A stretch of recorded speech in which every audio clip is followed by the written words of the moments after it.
Kia ora, dear listener or viewer, and welcome back to Zealand. Fair warning, Zealand is set within a post-apocalyptic world, and so we will be exploring some of the darker natures of humanity.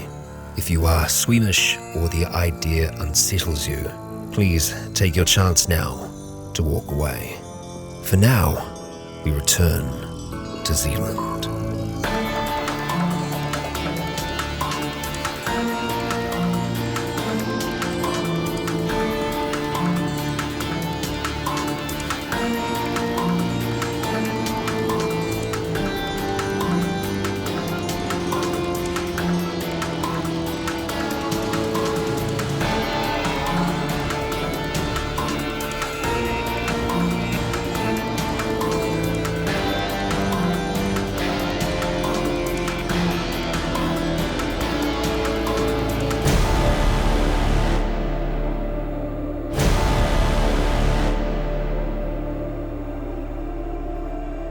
Kia ora, Legionnaires. Rycon here, and welcome back to Zealand.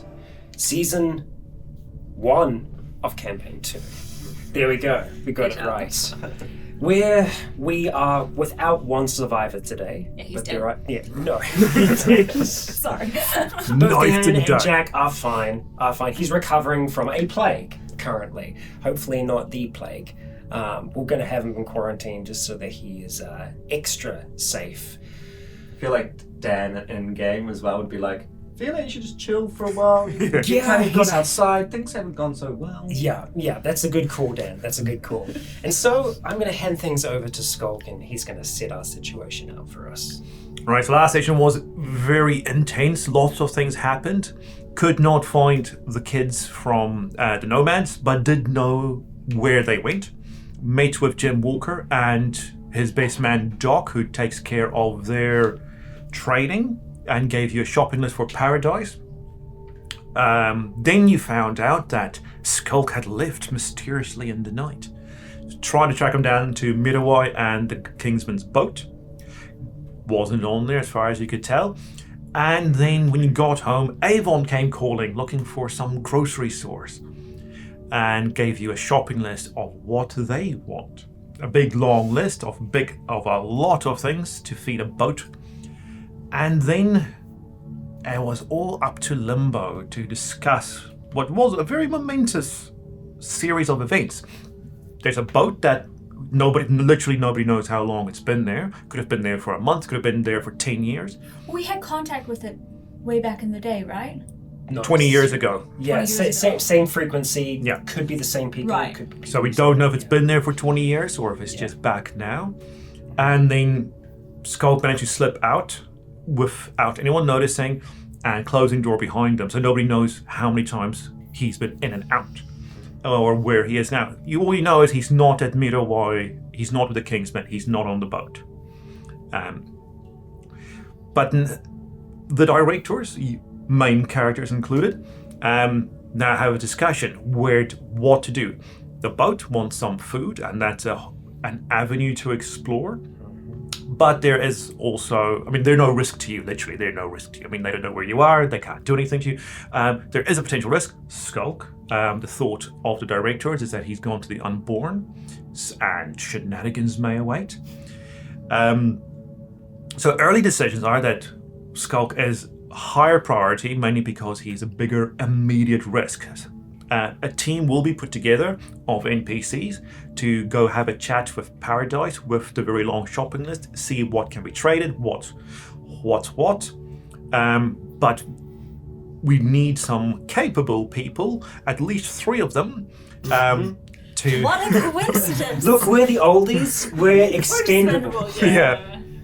No, we're talented. To take care of this issue. So an idea has been floated to create a sketch of Skulk's face and show any potential Unborn you meet. Have you seen this man? And hoping for a good reaction and see how close you can get to the Unborn camp across the valley before you get a yay or a nay on that one. And that is where we come to a very heated discussion amongst our directors, split about 70-30 in favor of this idea. about how to do it. And with that, I'll give off to the main characters. Take it away, boys. I kind of picture the drawing being like a stick figure, but kind of looking like a pirate. I don't think that we put ourselves in direct danger. We're not going to waltz in. That's kind of what you were suggesting, though. They have always had scouts. There have always been unborn that were seen away from the camp.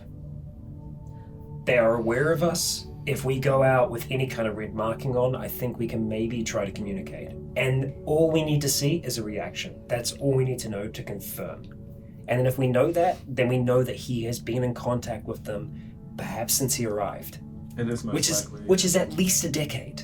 Do you think it's most likely that it's that particular, like the Reds, since they're kind of closest to us and stuff? Probably. My main concern right now is that if Skulk has been going out for nigh on a decade, he has been in contact with the unborn.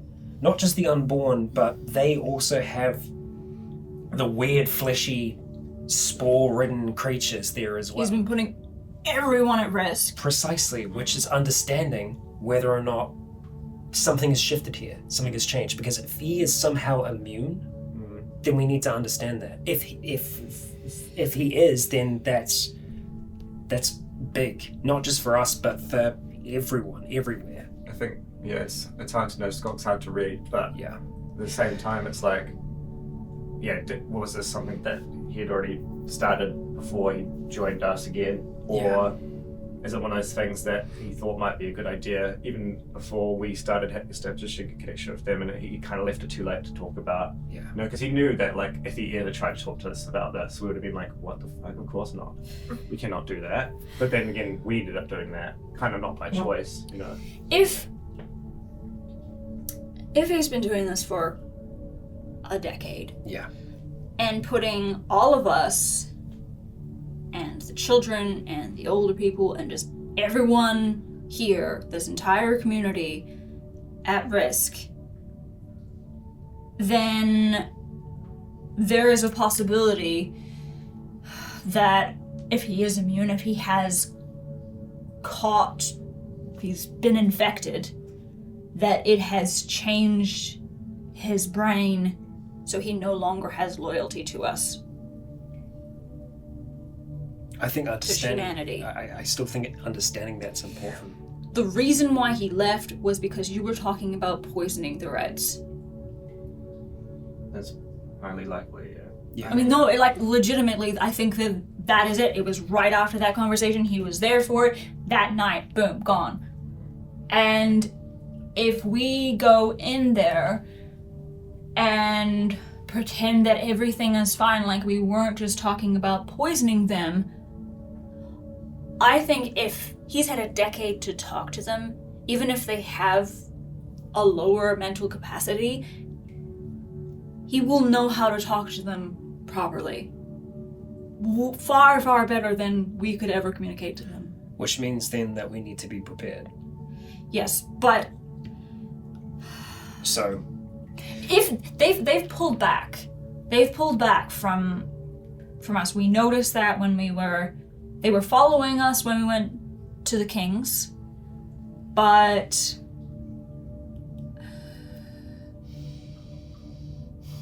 I don't think this is. I don't know. I think going in there and pretending everything is fine is not going to go well for us. the other alternative, and something that I wanted to do perhaps in addition to it, is try to open up a dialogue. Yeah, but And that's easy enough to do. The markers that they've left around their territory, all we need to do is create something similar to that with notation added to it. Just a scrapbook, a book that Skulk would be able to pick up, that he would be able to read. I think we do need to have a dialogue. I think we need to understand. Because if there is a small chance that he is immune or changed by this, and we aren't, I think we can't have the assumption that we are somehow the same. We can't risk becoming exposed to the plague. I think if we can find that out, then he's incredibly valuable, not just to us, but to every faction here. And I'm not talking about using him as a bargaining chip, but But if he had wanted to do that, he would have done that when we started opening communication. We started opening communication. He came outside to look at the corpse. Yeah. He said, yeah, I know all this stuff about it, and no one has ever questioned why he knows all those things. I mean, Dan and the rest, they'd talked about him doing it in the past. Autopsies, dissections, to try and understand how animals. it works.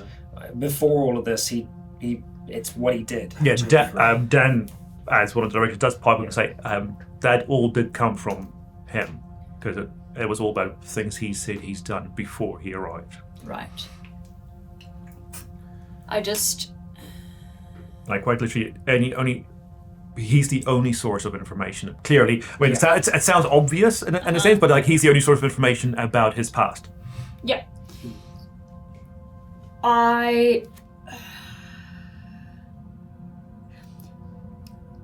I just feel like if he had wanted to actually have a connection between us and the unborn, we've talked about it. We've talked about communicating with them. The poisoning was a last resort sort of thing. Yes. And so in all that time, he didn't feel the need to pipe up and say, actually, guys, here's the thing. Why don't we try this? He could have even just, lied and said, why don't we try doing this? The trick with diplomacy, though, is that we have the option to start a dialogue here. We may now be able to draw the line in the sand, truly, and have a proper understanding of where we are. Because right now with the unborn, all they're going to do is grow and spread over time. We will be surrounded on all sides. We will be their cache of food sitting beneath them. But if we can establish communication through Skulk now, we can set our boundaries. Yeah. I don't want to leave Limbo. What we've built here, what we have here, it's kept us safe for 20 years, and it could keep us safe for another 20. But we know that we need the outside now. We know that we can't stay down here forever. I think you're right in that aspect.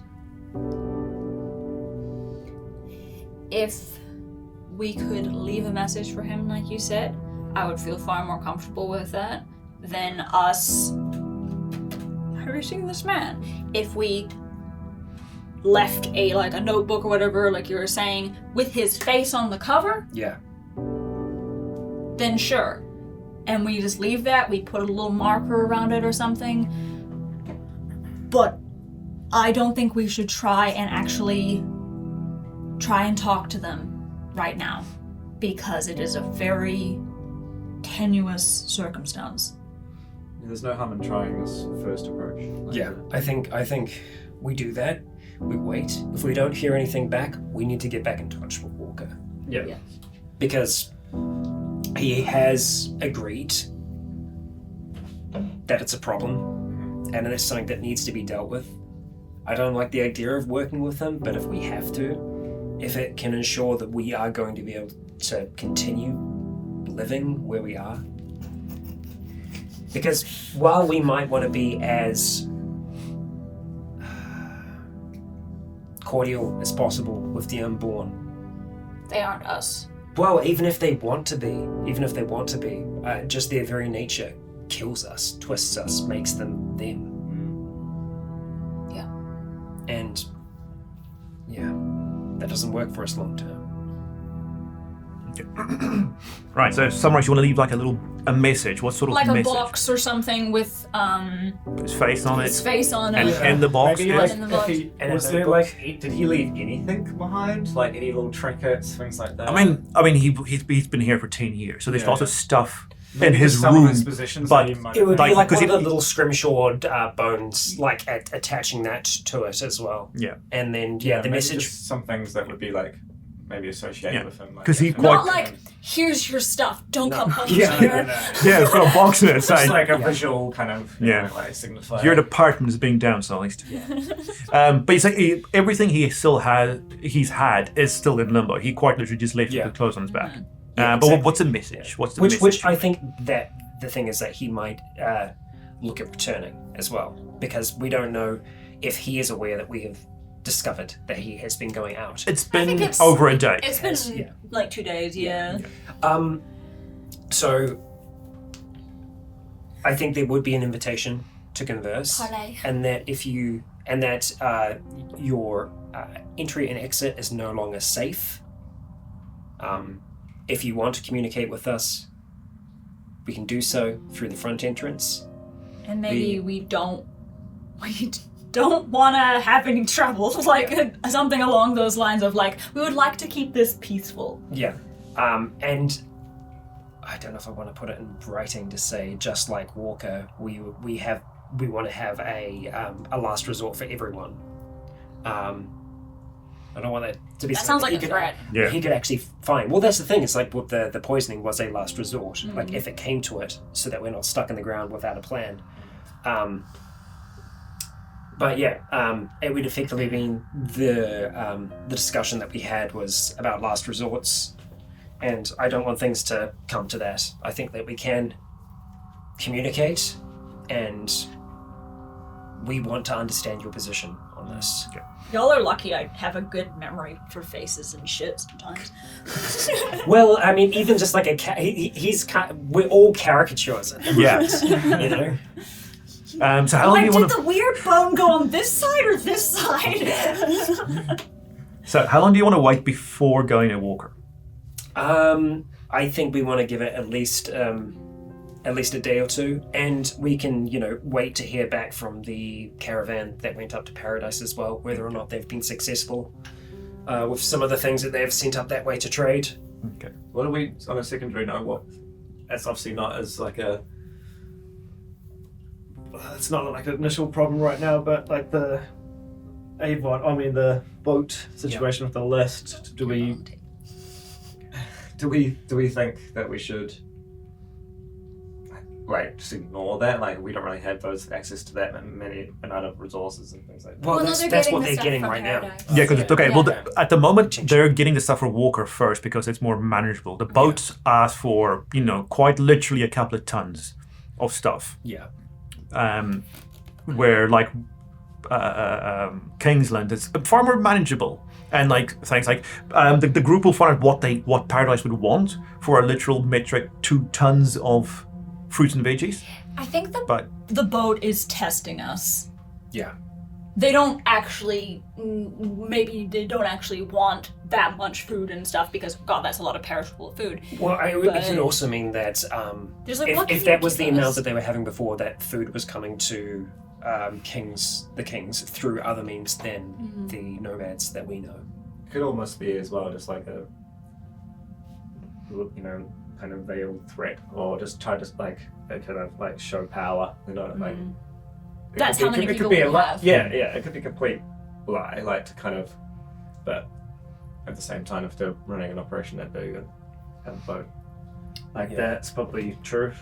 Yeah, so I think we give it a day or two to see if there has been any response. I think we'd probably go out the day after, check to see if it's been taken, the notebook that is. If it has, then that might change things, but yeah, we'll give it a day first to check in on that. And we put like a little flag or something next to it just so it's more noticeable. well, like just red something red. literally Yeah. something reflective, like Yeah. they would do for their other We could send one markets. of our cave cats to deliver it around the neck. They haven't so- been outside in years. They've never been outside, actually. there's like several generations of cats who's never Yeah. seen the Yeah, outside world. yeah, living, yeah. Right, so the next morning when you wake up, the box definitely is taken. Okay.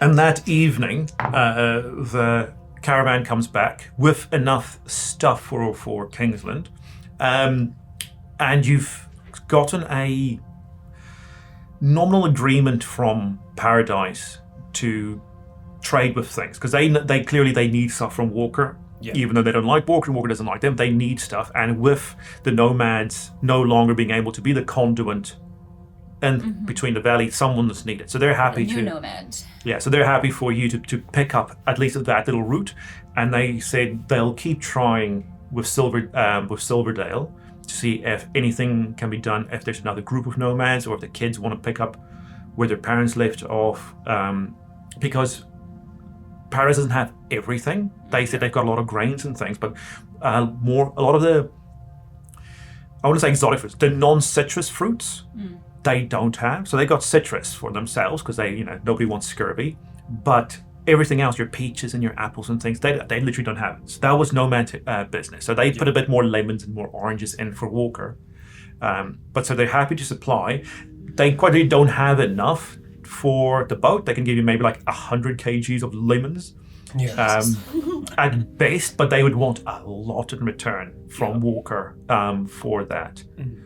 So, but so you've got these things that Doc wanted on the IOU note, and there is the potential for trade should Walker be happy with less variety but still same amount of stuff. Okay.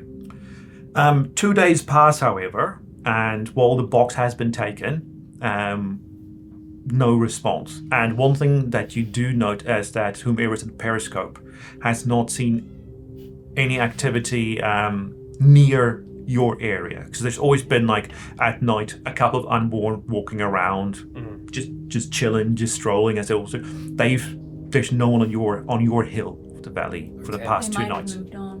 Well, no, if they're still unborn in the area, they haven't. But Well, why not?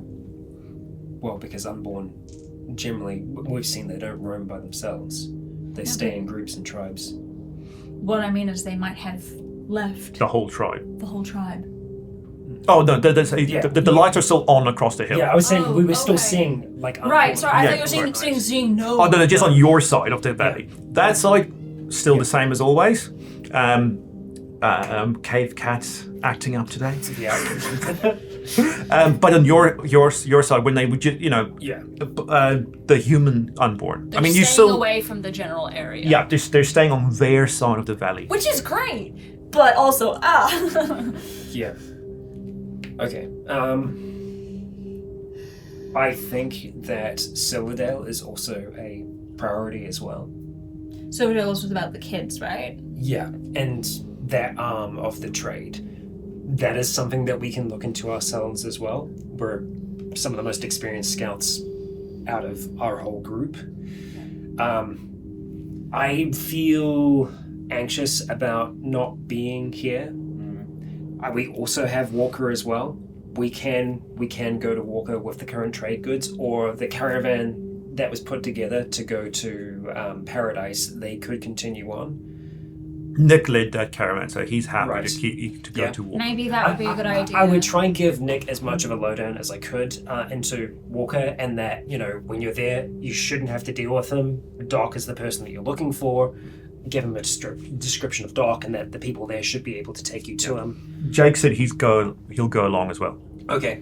We should try and time it so it's something like, obviously if we go out, it's a small group, and try and make sure that We're not all going at once, 3 people out of Limbo at once, just in case we need defense. 3 people out at one time. So that means that we would have to wait while they're going to thing, which kind of defeats the purposes of us not going.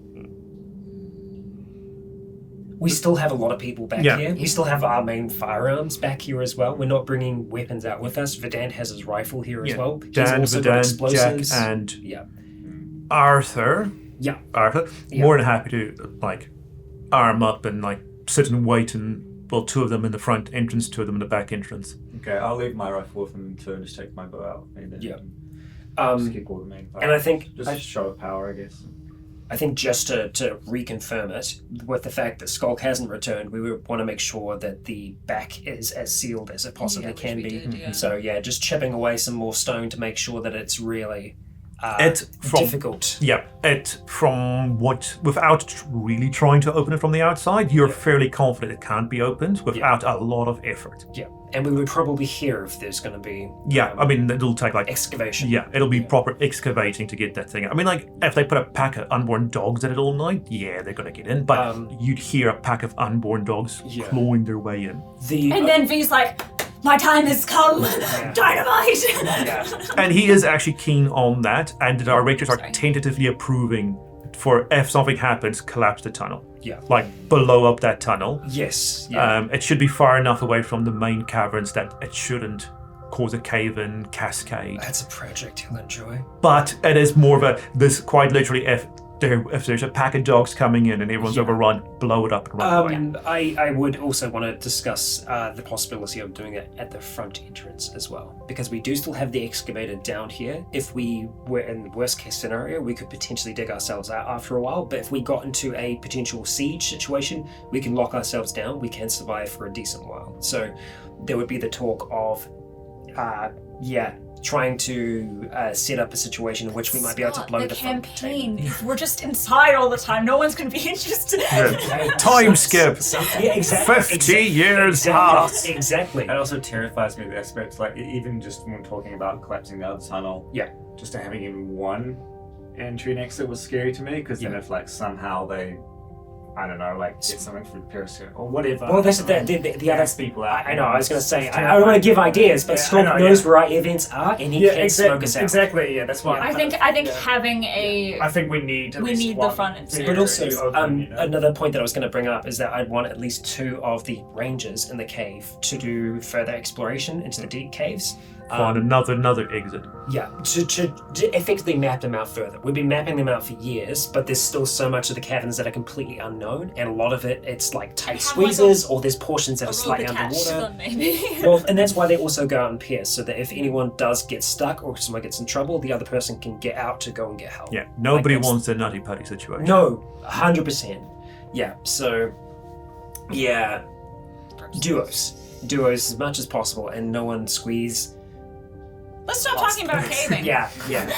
Chip away if they need to. Yeah, that's what I'm saying. That's why it's been going slow because nobody wants that. So no one's gonna like squeeze through this hole. They'll be like, let's make it this much, and we don't go until it's at least cool. And also the sections that are underwater as well. It's like we would need to be very careful with distances, because sometimes you're not going to know how long it's going to go underwater. I just wouldn't do it. Yeah, a lot of people like is in that camp, so it's like. Oh no, I know. That's why the rangers are kind of all a little deranged. That's what you want in a closed system. They're my group, so yeah. Takes after their leader. Yeah.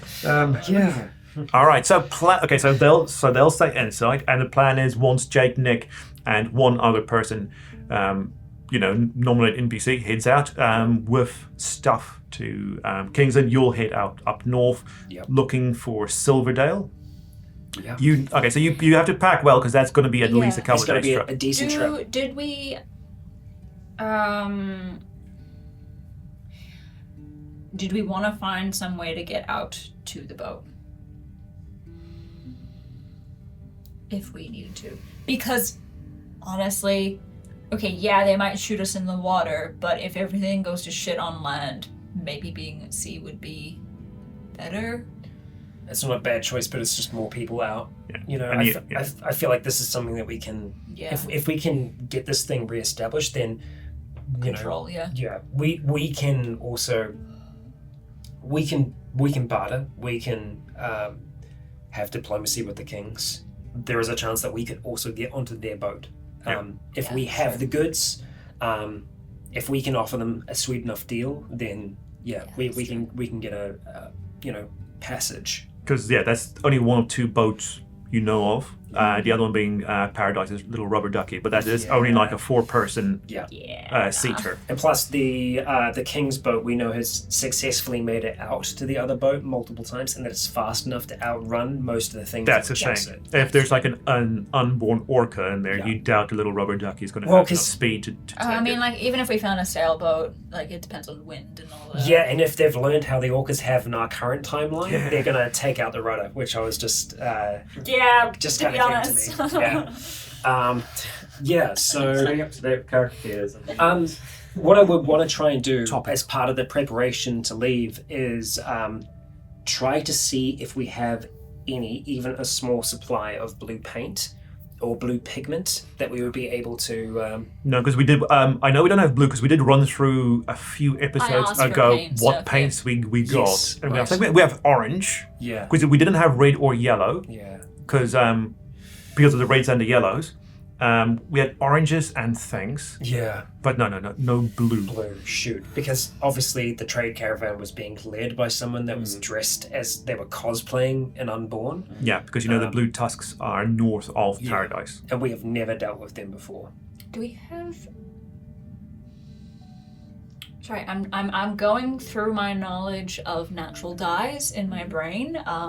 Closest thing I can think of would be Beets.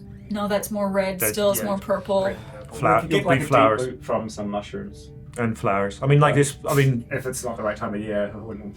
Yeah. it'll have to be like flowers. Forget-me-nots and things. I mean, yeah, green would be easy. Well, 2 birds with 1 stone, maybe. Doc also wants printer ink. Oh yeah. If we can find some printer ink, I can stain my skin with a blue stripe. I'll be Blue Kratos. Yeah. Never get that off. I'll add that to my character sheet. Yeah, just like everyone just does this, and blue you like permanently blue. As easily accessible and naturally occurring stuff. I mean, you can make yellow so easily. Let's just get some CMYK Yeah. printer containers and we'll go from there. In the meantime, can we go through the stash of clothing and stuff? Because we did get some fabric scraps from the caravan. There Yes. wasn't any red, but you said there was like purples and other. Yeah. Roll luck. We'll Probably see. do have pens lying around. We could just snap some pens. That's true. Yeah. Don't fucking go into you have to fight me to get to my pen supply.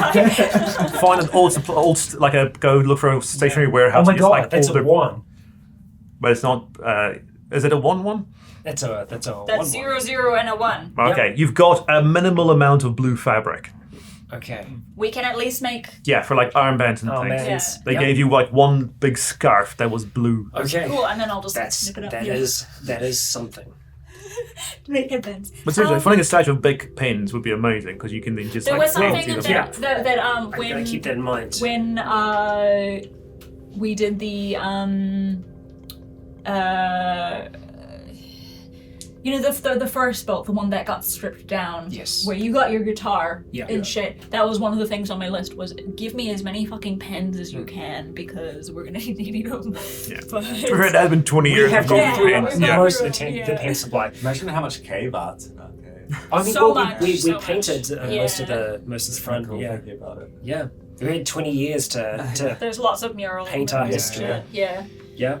Yeah. All right. So we've got the blue bandanas or whatever. Yeah, I'd probably pack like all the colours that we need, like in the little in my backpack. Yeah, because I think I Just made. tiny- You made tiny red and armbands green of for each every I one. made already. red and green for people going out, Yeah. but I didn't make blue at that point. So we'll make some scrap fabric armbands, Yeah. and then suit up in our full equipment. So we put the armbands over the equipment. Yeah, of course. Sorry. Yeah.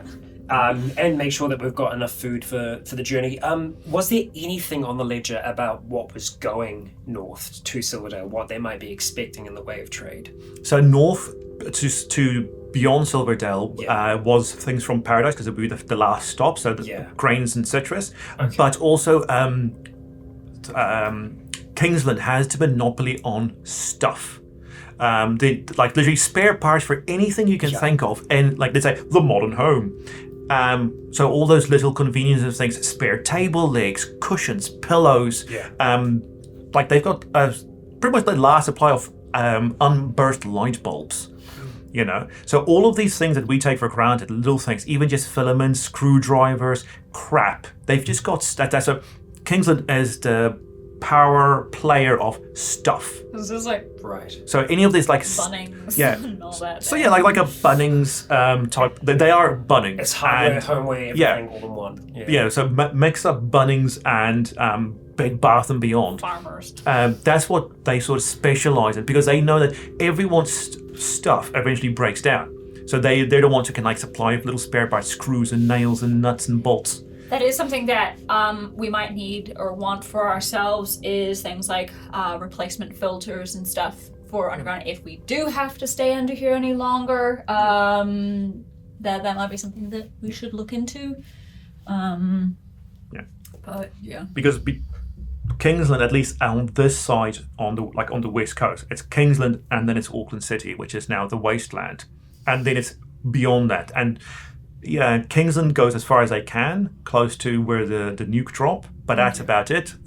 They know that's proper unborn territory. Also, they're not that keen on cancer, so they leave it for the nomads to find their way south past Auckland to carry on. So there's probably a version of them on the other side who specializes in stuff, but on this side they're stuff. That's what they do, and they know they don't have to worry about food and anything else as long as they can keep supplying people with random crap to fix up their stuff. Batteries.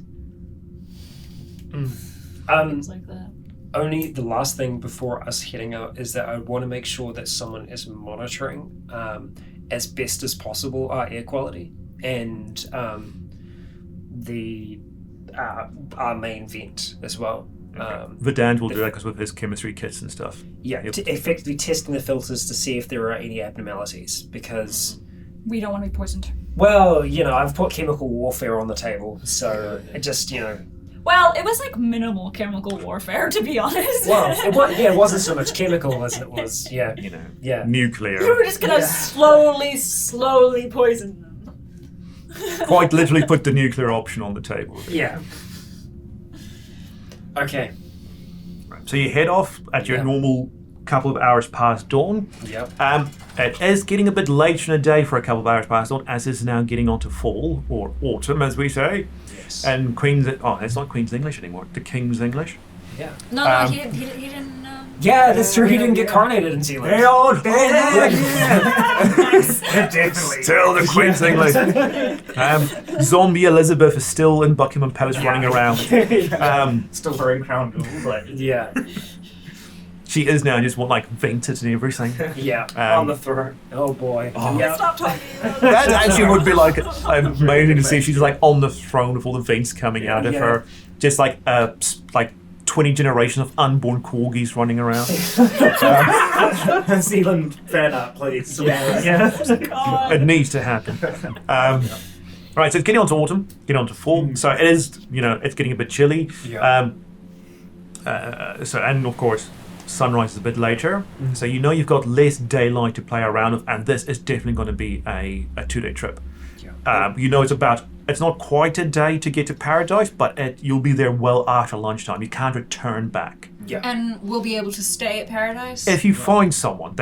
Last time Matthew, the paddleboarder, said you're not allowed inside Paradise, but if you happen to see someone, you can ask them to go to the cafe again. Yeah. Because I think that's our best plan, because I do not want to stay out in the wilderness overnight if we can help it. We'd want to make sure that we're not being trailed once we get out of the red hands zone, and also, because we have to kind of tepidly make our way around the green stripes.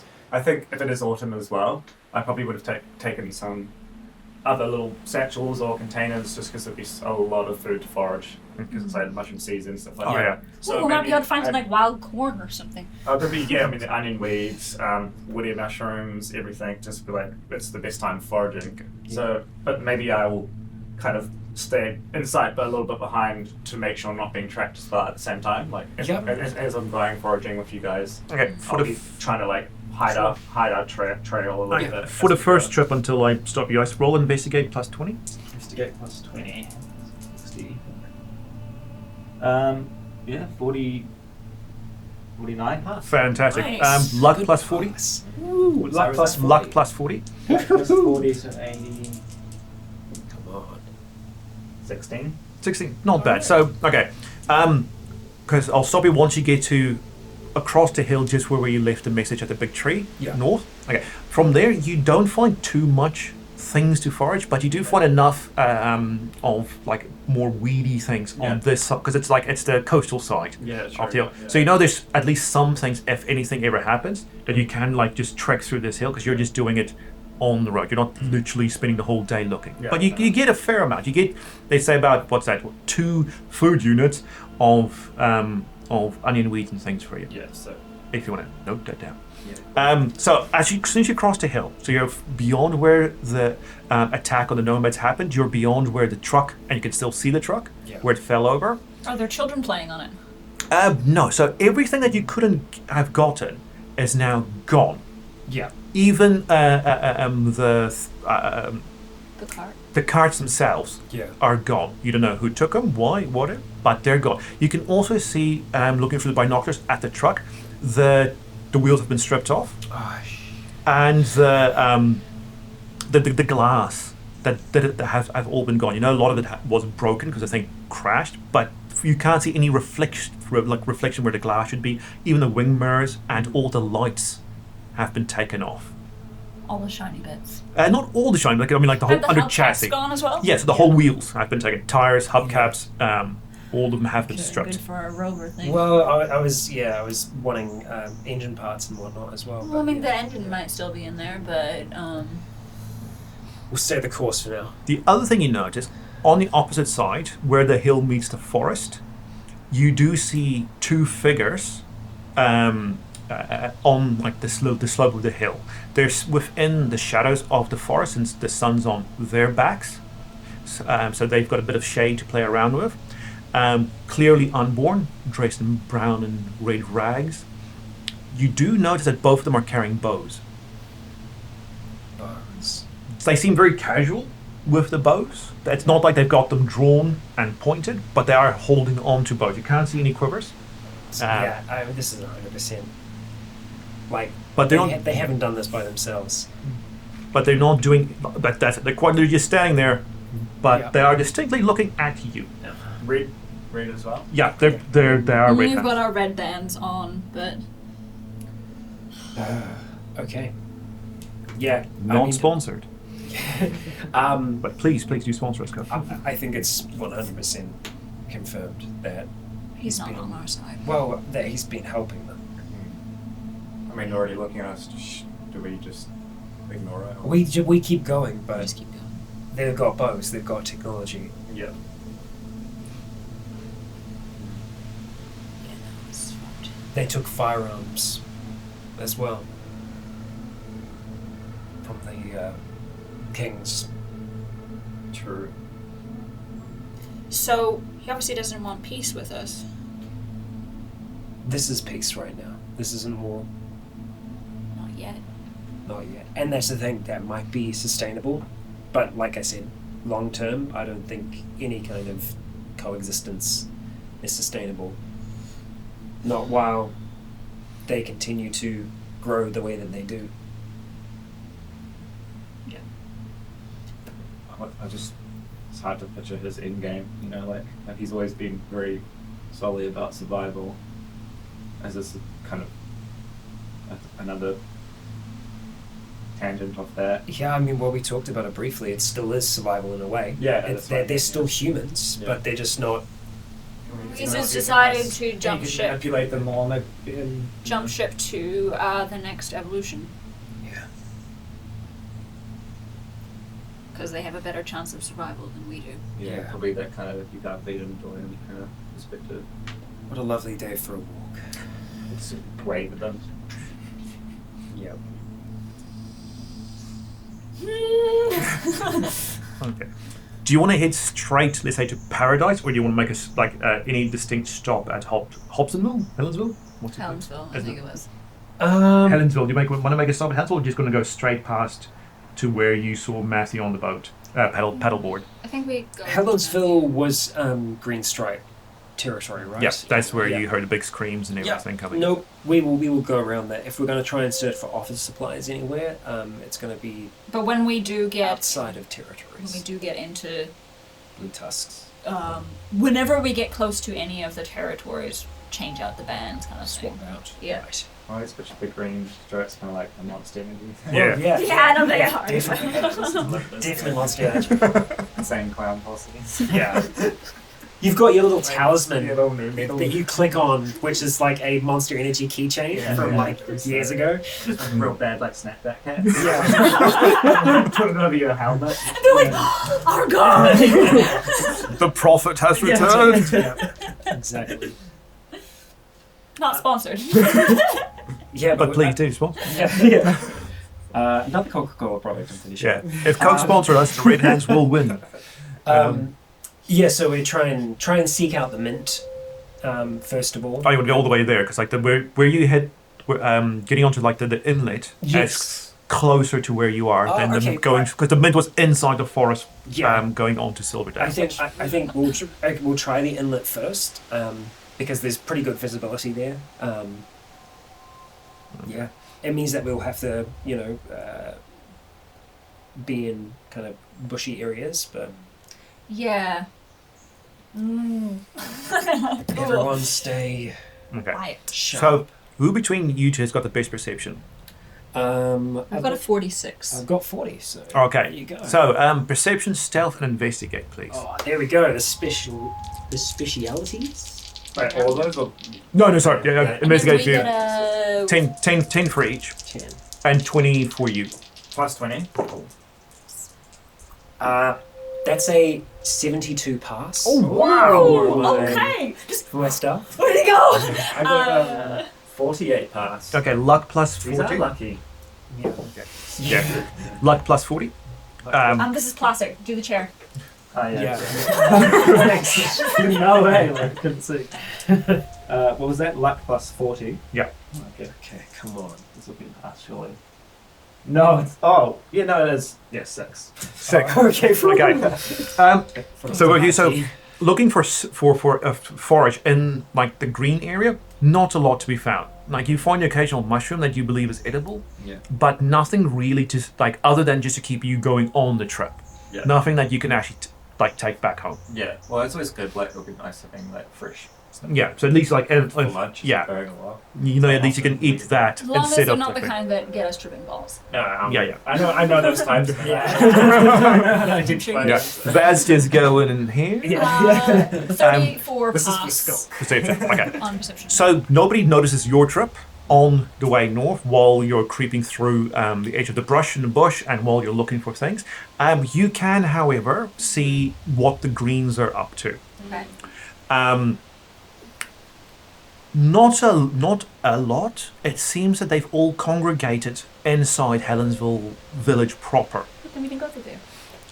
So like as you're moving around the edges of it, that's the only place you can see and hear any what you now know is distinctly unborn sounds and motion. It's coming from the Helensville village.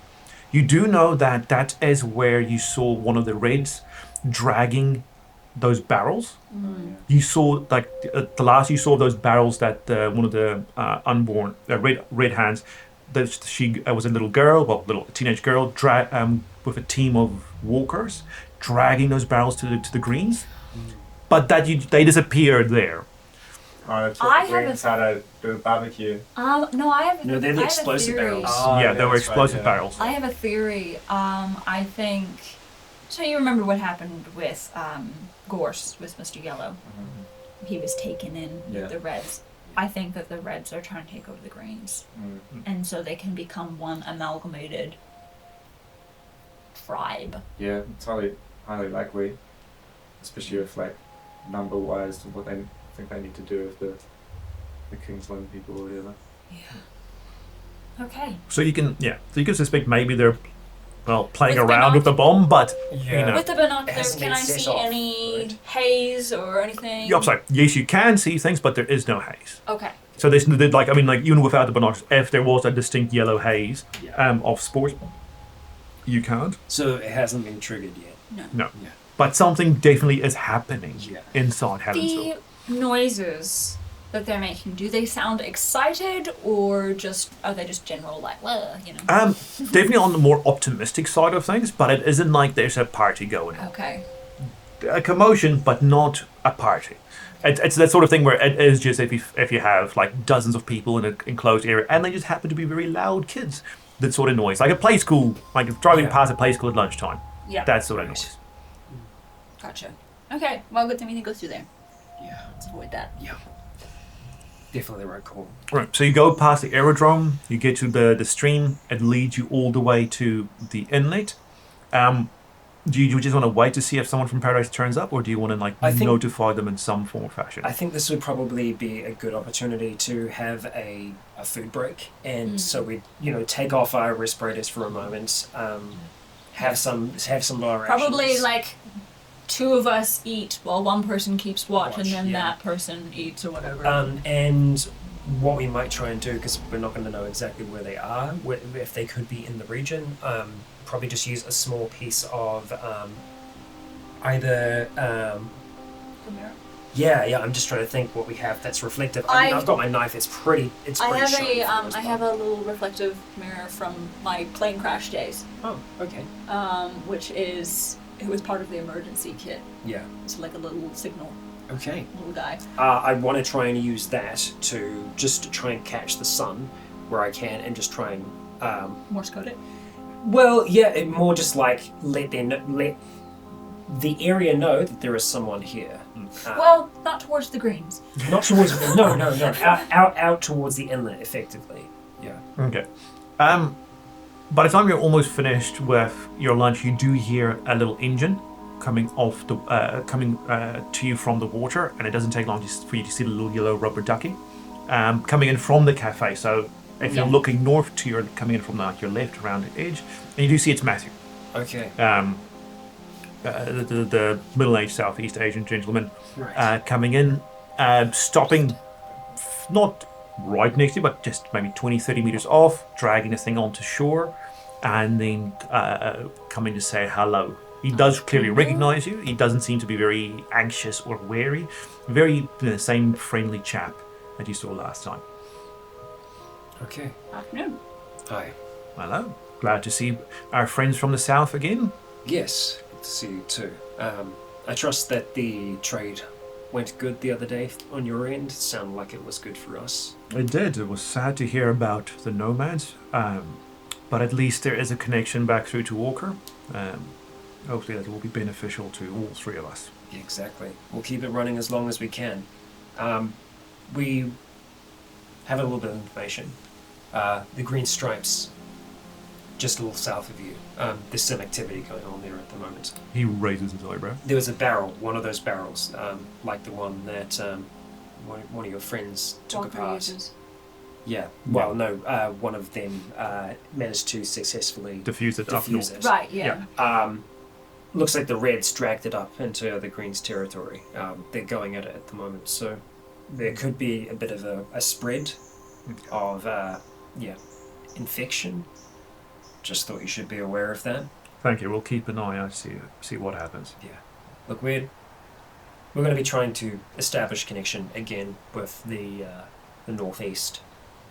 It's a long way to travel. Yeah. Not even we go that far. We don't know what's out there. Do you know of any stops that are safe along the way? Hang on. Out of code.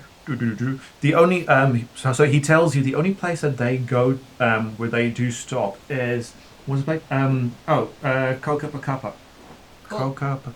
Kokapakapa. It was the place where you met them for the last time. That little township just past the mint. Where they had the safe of food and stuff. Yeah, where they had that place. So that's the furthest east they go. Yeah. The Paradise. Matthew does tell you that they do go a bit further north, past Shelley Beach, south end and along. They do travel like the coast of the inlet that comes off the Tasman Sea, but eastwards, that they've fairly left alone. They don't want to spread themselves out too thin. Why is that? They've got enough area to look after, and since the nomads always dealt with anything along the road going east, they never felt they needed to actually patrol that area. Gotcha. Because the reason we're going up to Silverdale, just as out of character or whatever, is because we're trying to re-establish connection with those kids, right? Okay, cool. Yeah, or whoever anyone is left who's of the up there, nomads. yeah. Exactly, because there might be another community that the nomads were trading with. So Yeah. it might not necessarily be the nomads, but it will be a community that they were traveling between. So that, the trade-off point, how far is it from where we are now? Is it like another day's walk? Or? The place with the safe. Yeah. No, so that is about an hour and a half walk from where you are now. Oh, okay. We also do know that the cafe is safe as well. Yeah. So it's So I about. figured we were going to stay at the cafe overnight. Yeah. And then make our way up through that way and then follow where we saw them coming from. Yeah. Right, yeah, okay. We'd be looking for a safe place to stay for the night, if that's possible. You're Help welcome. us. Yeah. Welcome to stay with us again at the cafe. Appreciate it. That'd be very welcome. Yeah. So it's so Attica, do you want to do it? So this is about maybe 1-2 o'clock in the afternoon. Yeah. Do you want to just head to the cafe, chill, and Yeah. take up the next day, or do you want to like do something now first and then come back for the night? Is there anything in the area? Actually, I mean, if it's the inlet, I'd also want to talk to him about whether or not he was aware of any marinas that still had any boats that might be in dry dock, even sailboats. So there. Attica, I actually don't know about the marinas in Northland. So as quick. The only one I know is in Bungaburrow, and that's a long way. And that's the other yeah, side. that's East Coast. Yeah. What's that? Yes, he knows of literally just the one. And as you go on, I'll look for one. But yes, he does know of one where it was very rural. It's a very small one. So not a lot of people took that when the apocalypse happened.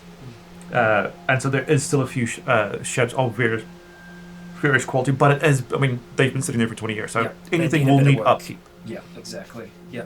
Okay. But that's a potential option for us. Whether or not that's something that we want to explore today. Well, is it on the way? It is. That we will determine. That hang on. Because if we can go there and then come back safely, Yeah. then we may as well This is a check it chance to out. scout it out. Yeah. Otherwise, we're just wasting daylight. Exactly. Yeah. It's not on the way to the cafe, but I mean, like, if I'm like the inn isn't like that huge, so going through it isn't like the worst thing in the world. Yeah, effectively, what I'd want to try and plot out is whether or not it would be within 2 hours there, 2 hours back. This is what, 2 o'clock you said? Yeah, so it's 2 o'clock. So there is. We'd have maybe like 3-4 hours max. Yeah, Port Albert. Port Albert is That's where So- you went. so Port Albert is where me and Richard first met, and it's also where Lulu and some of the others initially started going north before we made contact with them So again. that is fantastic because that is the one. That's Yeah. quite literally the only one. Yeah, So- that's So where. you know where that is? Yeah, and you know what?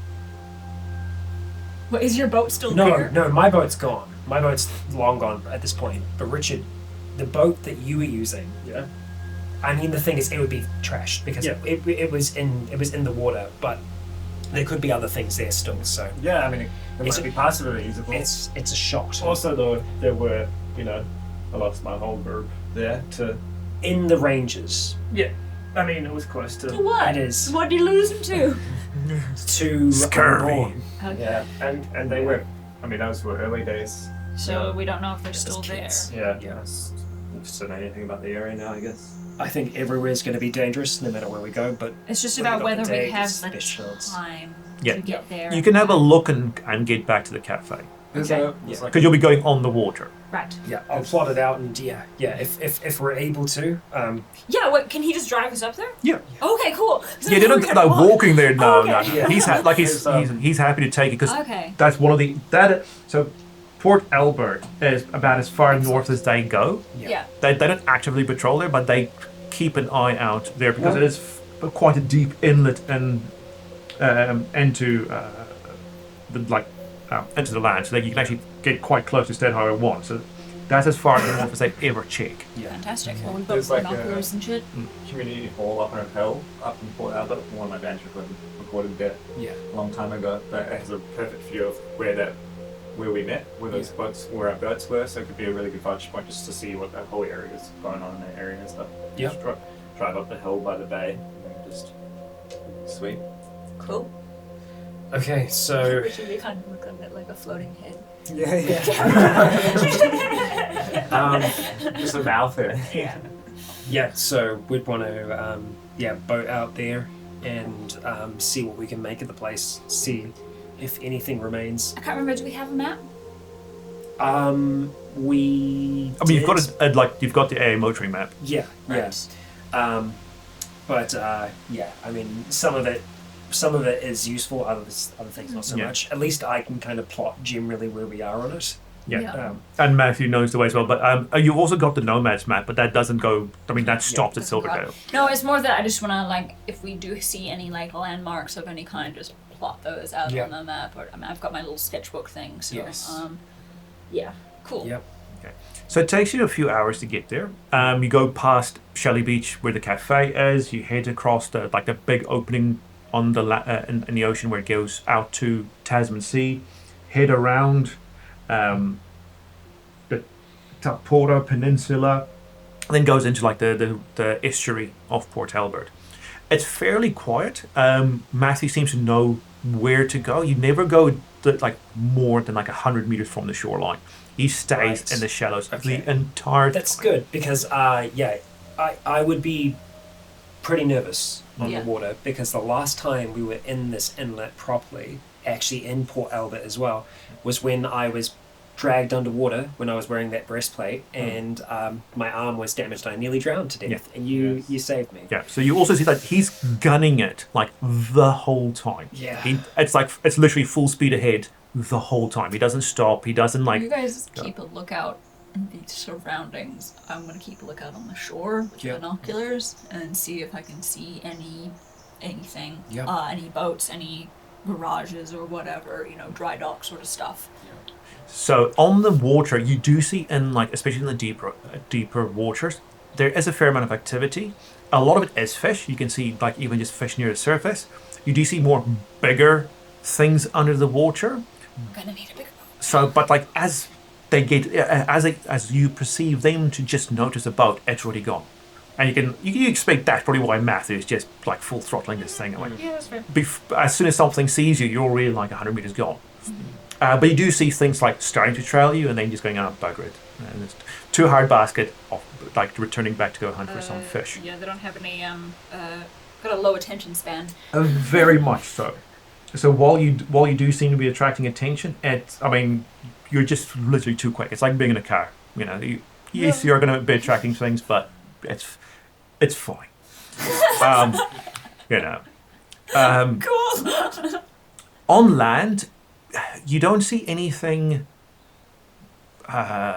Let's call it salvageable. You do see what used to be dry docks. You just see the poles in the water still there. You do see what was the the boat garages that they had at the batches that empty straight into. That's all dilapidated and destroyed. Most of Shelley Beach beyond the cafe is already overgrown. Yeah, because what I was looking for was more when they have marinas where boats are up for repairs. Where they have them literally on land. Yeah. On, so the only other bigger marina that at least I can see on this map is the Shelley Beach one near the cafe. Oh, okay. And that is just wrecked. Right. Okay. So that seems to have been wrecked more by human hands than anything else. As much of the cities were, as people were just scrambling to get out.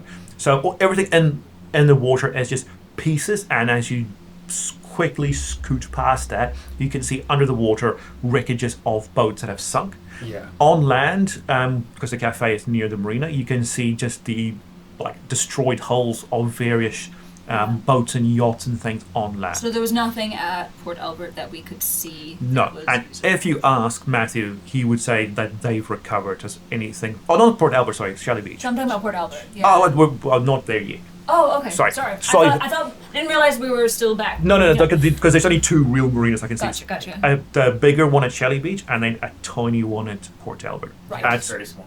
Yeah, so Matthew says they've, if anything was usable at Shelley Beach, they've used it. I mean, yeah, that's expected. Port Albert is more of a wharf than a marina. Yeah.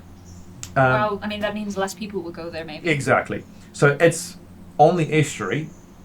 Okay, I'm on Google Maps. Where it's just one single road leading off to one tiny wharf.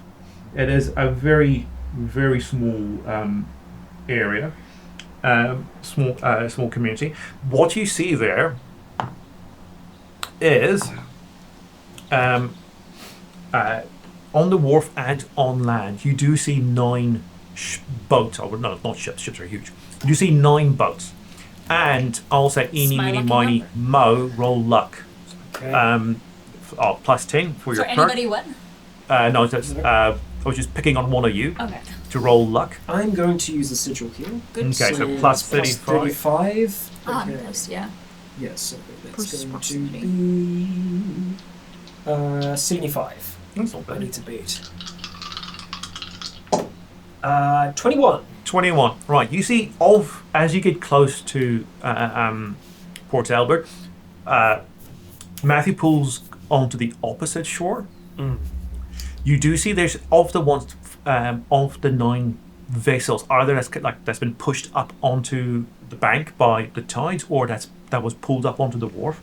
Of the 9, you see 2 are in a state that you could reasonably repair. Okay. The other ones are just gone. So make And- one good boat out of Yeah. the 2 boats, potentially. And one of them is an engine boat. Okay. Is my one? What is Did you have a sailing boat? yeah. Yeah, we'll say the other one's your one. Fuzzy ass. Yeah. Definitely have to go check it out. Yeah. I mean, it's not tip top, No, but I mean, yeah. it's repairable. Yeah. The other ones are like they've got, you can walk through them. That's how big the holes are in them. So these ones, they'll need a good patch up. The engine will need a tune up, and you'll need to get fuel. Yeah. But Make a new sail. Make it look like a catamaran. This is good. This is a Good to know. Yeah. This is a possibility. I would probably try and go and see if we can go on board just to see if it's like. I don't know. We're on the other side. he's happy to take you, but he says he's going to pull back. This is they don't, like you said, doesn't patrol up here. Yeah. And this is. Do we have time for that? You got maybe half an hour. I feel like he's happy to take you back at dusk, but the main thing is, this is beyond their kill line. Yeah. So this can be Blue Tusk I territory. think we've seen it. Yeah, We know it's here now. And I think we head back. We come out specifically for this when we want it, but this is good to know it's here. It gives us an option outside of the dealing with the kings. Probably suss out a deal. Matthew to take us back here again as well, like for a trade. Earlier in the day. Yeah. Yeah. Instead of trying to. On the way back, over the engine, I'd want to ask Matthew if they've ever dealt with anyone out at sea. No. Living? No. They've seen people out at sea since they've been here. They haven't been here since the fall. Yeah. So when you spoke with, I forgot his name, Green Sun. I forgot his name. The guy in the rain jacket? Yeah, Green Sun. Yeah. What? I hope he's not called Matthew. I've been calling this dude Matthew the whole time. Someone in the comments say, write it down before I Matthew is say. there was George, who was the ghillie suit dude. Oliver? William. Damn it, he's William McCoy. Oh yeah, of course, yeah. William. Oh, that's right. Yeah, I mean, he's the McCoy. Yes. He's the real McCoy. They arrived here after the bomb went off, so they've only been here less than 20 years. They've seen people. Matthew said they've seen people out on the deep ocean. They've seen some proper ships on the deep ocean going south, Right. and they've seen occasionally, maybe once every few years, someone in either an engine boat or a sailing boat coming in, having a look around, trying to scavenge, and then buggering off, either because they got chased off by some form of undead / unborn, or because there's nothing really to find. Because like I said, there's 2 marinas, one tiny and that one they've picked clean. Yeah. But no one really coming to stay, and they've not chosen to interact with anyone on the ocean. All right. Good to know. Thank you. So, back to the cafeteria then. Not cafeteria, the cafe. Cafe. We have to stay fancy in the post-apocalypse. Exactly. Exactly. Yes. So off to Shay Matthew. Yes. I'm trying to think. I want to offer him something. No, you got mushrooms. You got fresh mushrooms. That is true. And fresh onion weed. Yeah, would you be willing to Yeah. to add some of them into a potential breakfast that we can... Well, Yeah. it's I mean, they cooked us. dinner. I'm talking about breakfast in the morning because they make a really, really good breakfast. Yeah, they did the same for us. So Yeah. of course, Yeah. we returned the favour. Yeah. So most of the discussion from Matthew's point of view just seems to be looking for a bit more information. The team that went up did, they did ask questions as well.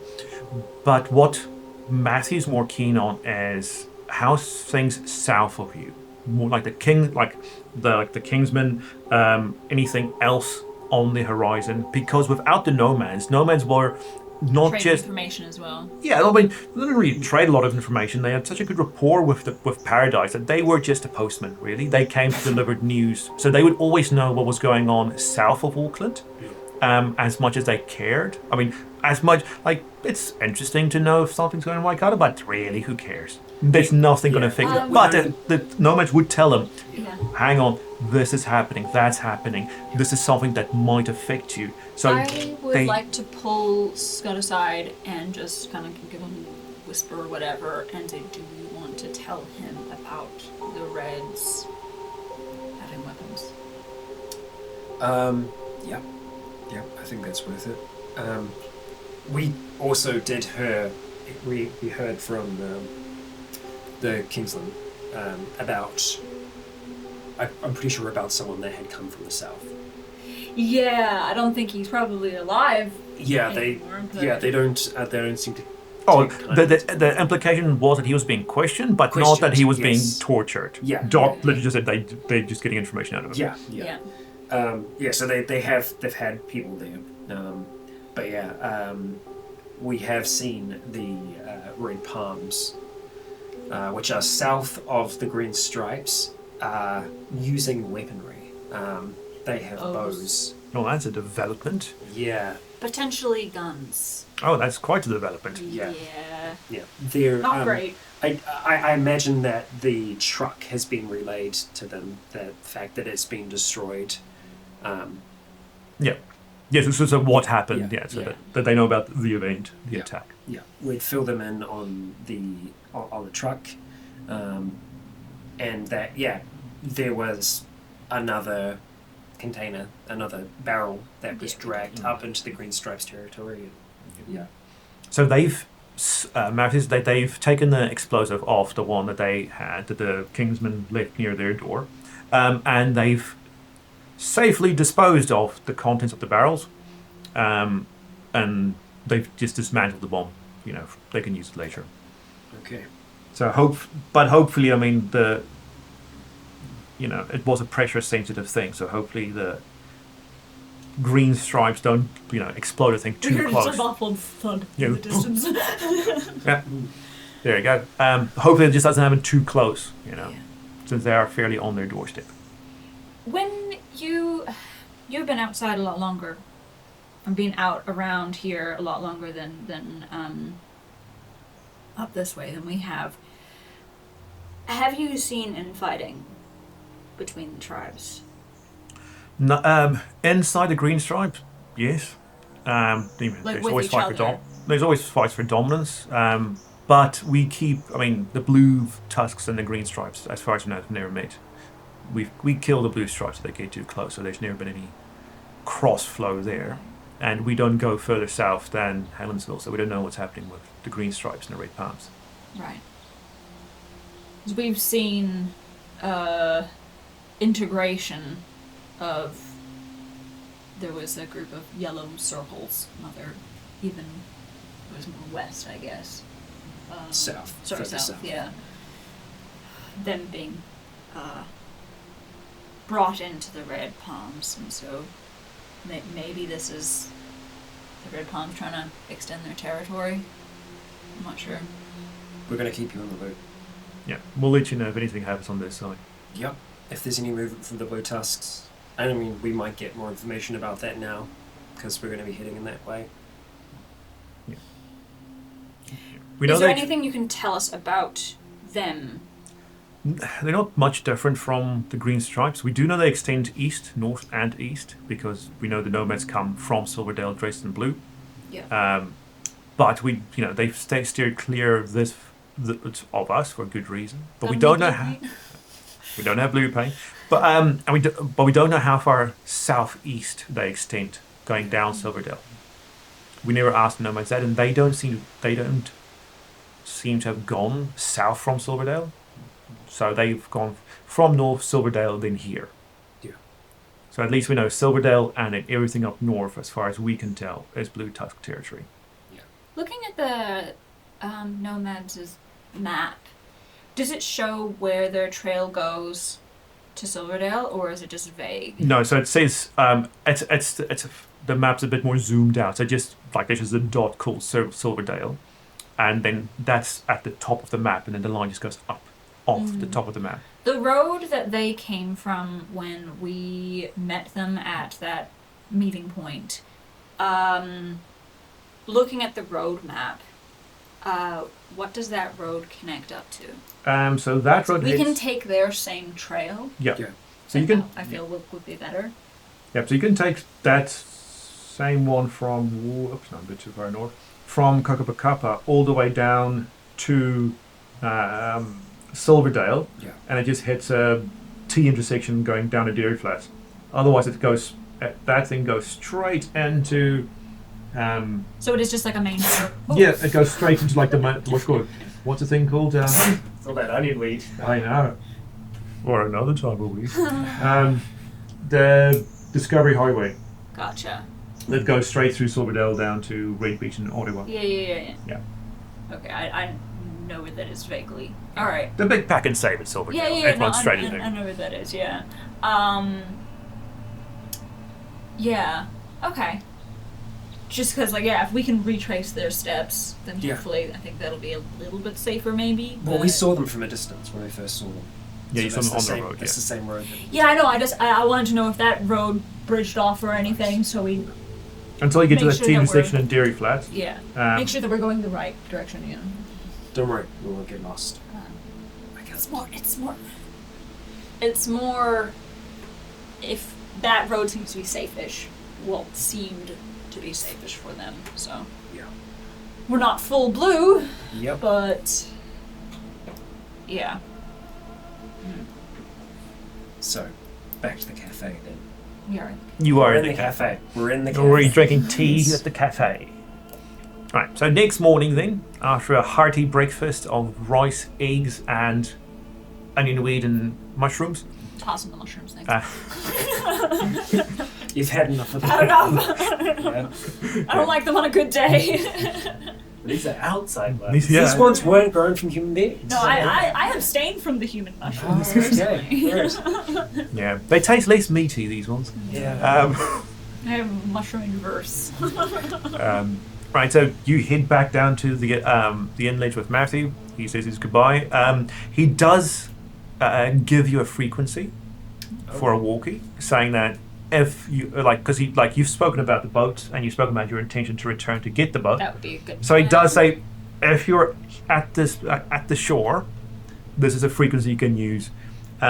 They won't reply on this frequency, but if you're here, give it a few. Someone will come. Okay. All right.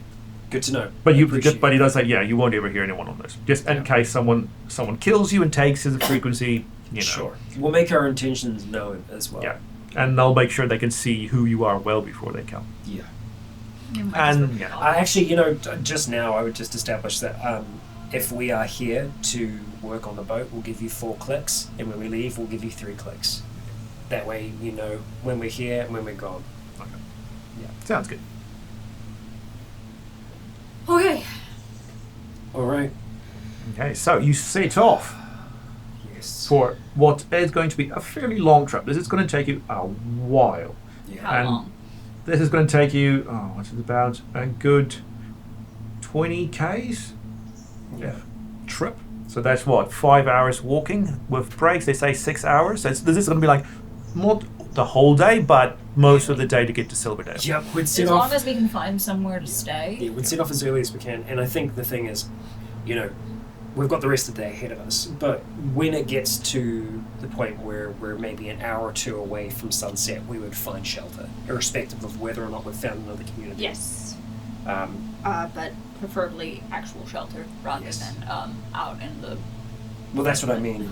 If we can find a house, if we can find, even a shed, a shack that we can strap ourselves up in. Your first stop is Post-Apoc, where you found the butchers with the, now turned off fridge, but that big walk-in fridge freezer. Yeah. Investigating it, it still has their stuff in it. Because presumably the kids didn't stop for a snack, and they couldn't really carry everything on their thing. So in here's the dried goods that they had last time, because there's no refrigeration, they can't keep anything. So there's a room full, well, half full now because they never came back. There's a half full room of grains, tinned food, dried fish specifically, and preserved and pickled meats, pickled eggs, pickled anything, pickled pickles. Oh, fuck, I've had pickles in ages. Anything that can be pickled, bottled, canned, is in there. Fruits, veggies, meats, and anything else. Non-perishable goods. So this is this is a good cache. Yeah, it's a half full room of it. You don't know if they're coming. Bad taste to steal pickles. Well, pickles are bad taste in general. So. Fuck off! I'm kidding. I love pickles. I just couldn't pass that up. I think that will help. You don't know if they're ever going to come back for this, so at the moment it is up for grabs. Only you and Paradise at the moment know about this place. Yep. Yep. Pickle break. Yeah. Pickle break. I would make sure that we leave this marked on our map as well. Actually, the way that I mark our map specifically is that I always mark it off by a significant margin.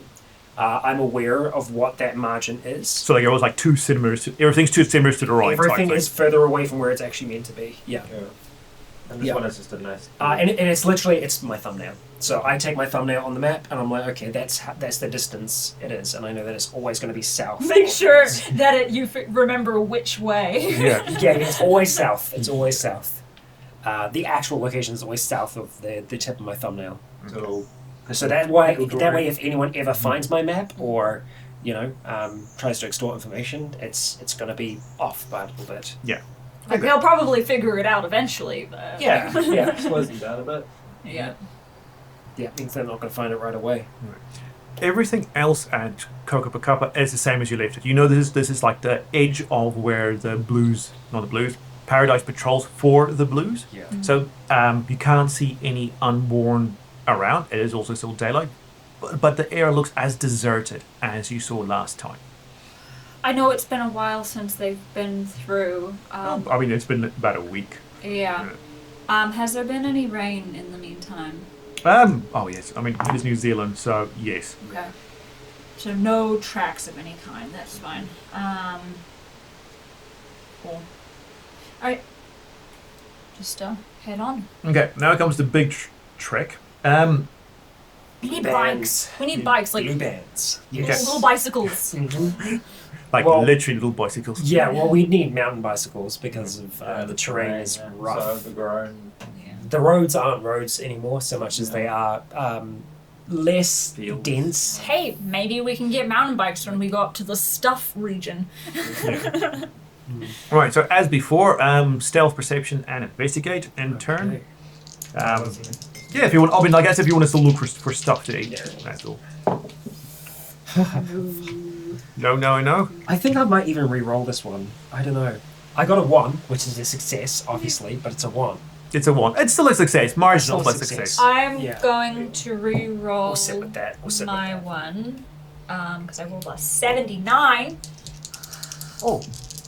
So 21. 20. Success. If I was a massive fail, I'd probably still just eating pickles. Yeah, you're just We're all just like... You each got a whole, each you've got 3 bottles of pickles, so you're just walking and just drinking the pickles. Hell yeah. I mean, it's going to be fantastic. Salt, maybe. your yearly amount of salt in there. And also just to confirm, the pickled goods, it's not labelled, right? It's not an old school pickle. This has been pickled recently. Yes, this is recent pickle. This isn't 2017 pickles. Yeah, Bob's pickle code. This is not 25-year-old pickles. No. Let's delete it. I was like, there are some. like. Yeah, you can see there are some commercial canned stuff in there. They That's just use the cans again. no, like that's still unopened. Yeah. I mean, like the wrapping paper is already degraded, so it's mystery cans. That's still in there, but most of the stuff in there is freshly made things. There are some repurposed cans that they've used to can stuff and to bottle things in, but you can still see. I mean, like you can get a whole basket there of mystery canned food. Yeah. If there's anything that is it all like non-perishable stuff mostly? Okay, cool. So there's nothing that's going to perish in the meantime. That's good. You did close the door on your way out, did you? Yeah, of course. Just like Seal it back animals up. don't get in there. Yeah. I'd probably just have a moment where I think about the pickles my mom used to make and feel a little bit sad. And move on. So on the way to the big intersection in Dairy Flats, you're not accosted by any unborn. You do see on the way south, that you're a bit on a ridge line, so you can see further south than you can north, as the ridge is on your north. I hope from the way this map looks, but you can see further south than north. Am I right? I think Actually, no. You can see a bit further north because you're on the south side of another valley. So you can see down to the valley and things. So in the bottom of the valley, where you're not, you can see just the odd runner and walker. So there are some fresh undead in the area, but you do see more of the walking type. You do see also something you haven't seen in quite a while, walking undead animals. So there are you see like a little herd of walking undead sheep. I fucking hate this. That's just not a good sign. That's just like still eating grass, but you can see they're clearly like dead. Some of them you can see straight through their rib cage, type thing. But and they're not unborn, which means that they're being cared for. Well, they were until recently. no. These things you would give them at least a couple of years dead. Oh, okay. That was like they're well decomposed. Okay, all right. Because the hair keeps growing as well, right? So yeah, so oh my god, these sheep are just Shrek the sheep. they're undead freaks. That you can see. I would want to try and see if Kellen can spy on the runners specifically to try and see if there is. Any of them are kids. Well, yeah, but also just to try and see what they're wearing. Any kind of indication that might give us to who they were or what they were doing. With the binoculars. How much is it with binoculars added? Oh, that's okay. Like because you there was a perception check, so that okay. So you can see there's like in the valley. There's only like 4 runners, but I mean 4 fresh dead is still a lot. Yeah. They seem to be going from teenage to young adult. So it's not the kids because the kids were low teens and down, and below. But nothing specific that sticks out by their clothing. They are wearing the sort of ragtag, find whatever you can in the apocalypse clothing. There's no distinctive colorations. None of them are wearing armor, and if they were wearing any sort of mask, that's been ripped off already. How dead do these guys look? Well, they're still alive though. They're the runners, so they're still alive. Okay. But they do. There's like how fresh. So 3 of the 4 are blokes, and you can see they've got a healthy beard on them. So this is at least a couple of months.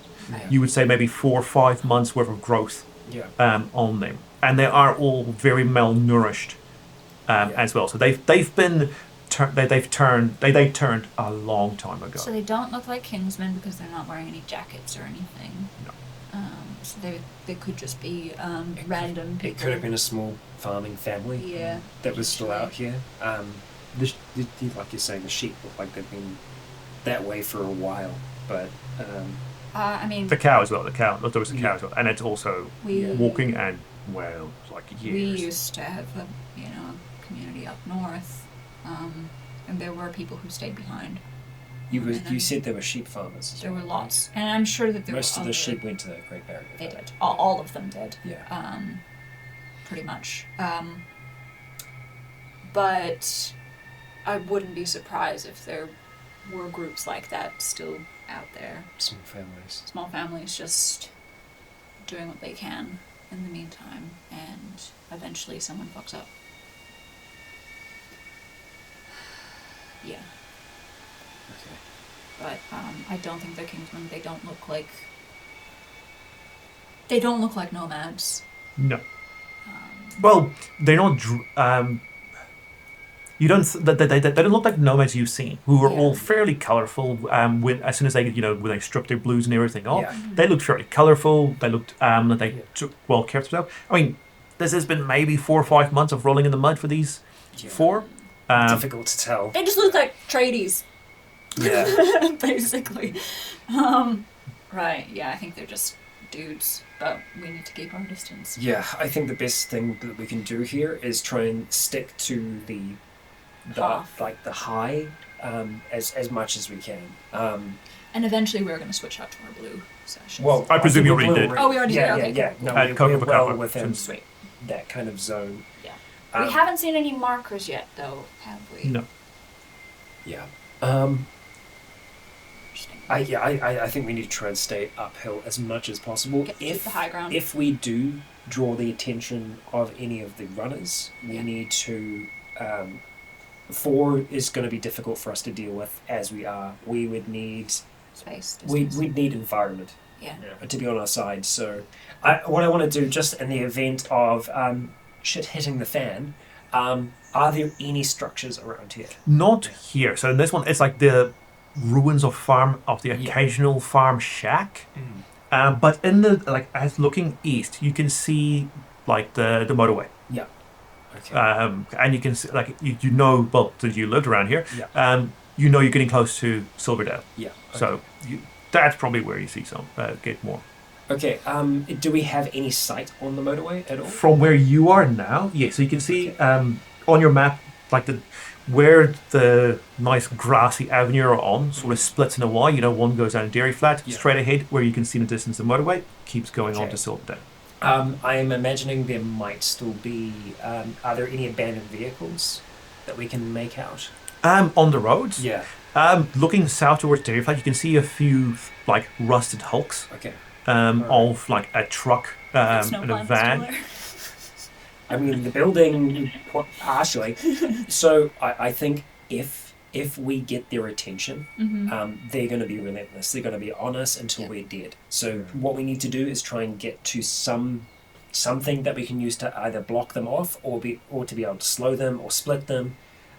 You mean the runners? Yeah. They haven't noticed you. Yeah, no, I know. This is in the event that it does happen. We are moving away from them. Yeah. I honestly think one of the best things that we could do in that scenario is one of us makes a lot of noise. Yeah. And it gives the other two a chance to get away. I'm going to immediately nominate that is me. Of course you are. Yep. Okay. Thinking about it logically, I already have an arm that's injured and I can't use it in a fight. But my legs are good, they can carry me, I'm still pretty quick. I'm not as fit as I used to be, but I've still got a little bit of endurance. So I make noise, make a commotion, try and draw them away. We've got RTs, we can communicate, we can. I think it should be me because I can climb. Exactly, you can climb so you can get away. So. No, I mean if I run and take their attention or whatever. No. It has been decided. Okay. Yeah. Metaphorical short straws for martyrdom have been drawn. Yeah. And you carry on. Once you get to the intersection that runs underneath the motorway, the motorway itself, the little bridge across, has collapsed. Okay. But that happened a long time ago, enough that it's been overgrown already. Cool. However, at where the off ramp came down from the south going north, you see that there has a sign has been planted intentionally. Looking beyond it, I'll tell you what's on there in a second. You can see this is where you see things of a blue nature. This is where you can see them hanging blue streamers. A lot of blue painted things are around. And this sign is just what looks to be a side of a fence that's just been put on a stick.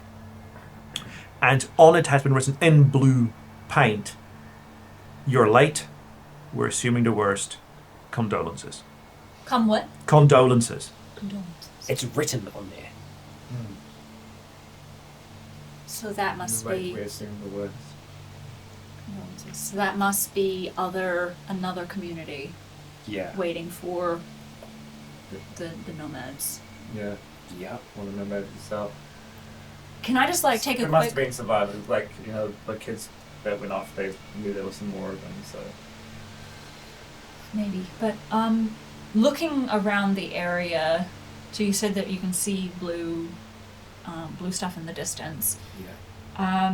And over onto like where the bridges collapse on like the top where just before it collapsed, you can see like sort of the same sort of markers that the red hands and the greens with a stick planted in the ground with blue things on top. Question. In that overgrowth there, are there worn down wagon tracks? Yeah, roll investigate. So the hand. Because even if it has been a time, they would still be there, especially when it's muddy. Yeah, so roll investigate plus 10.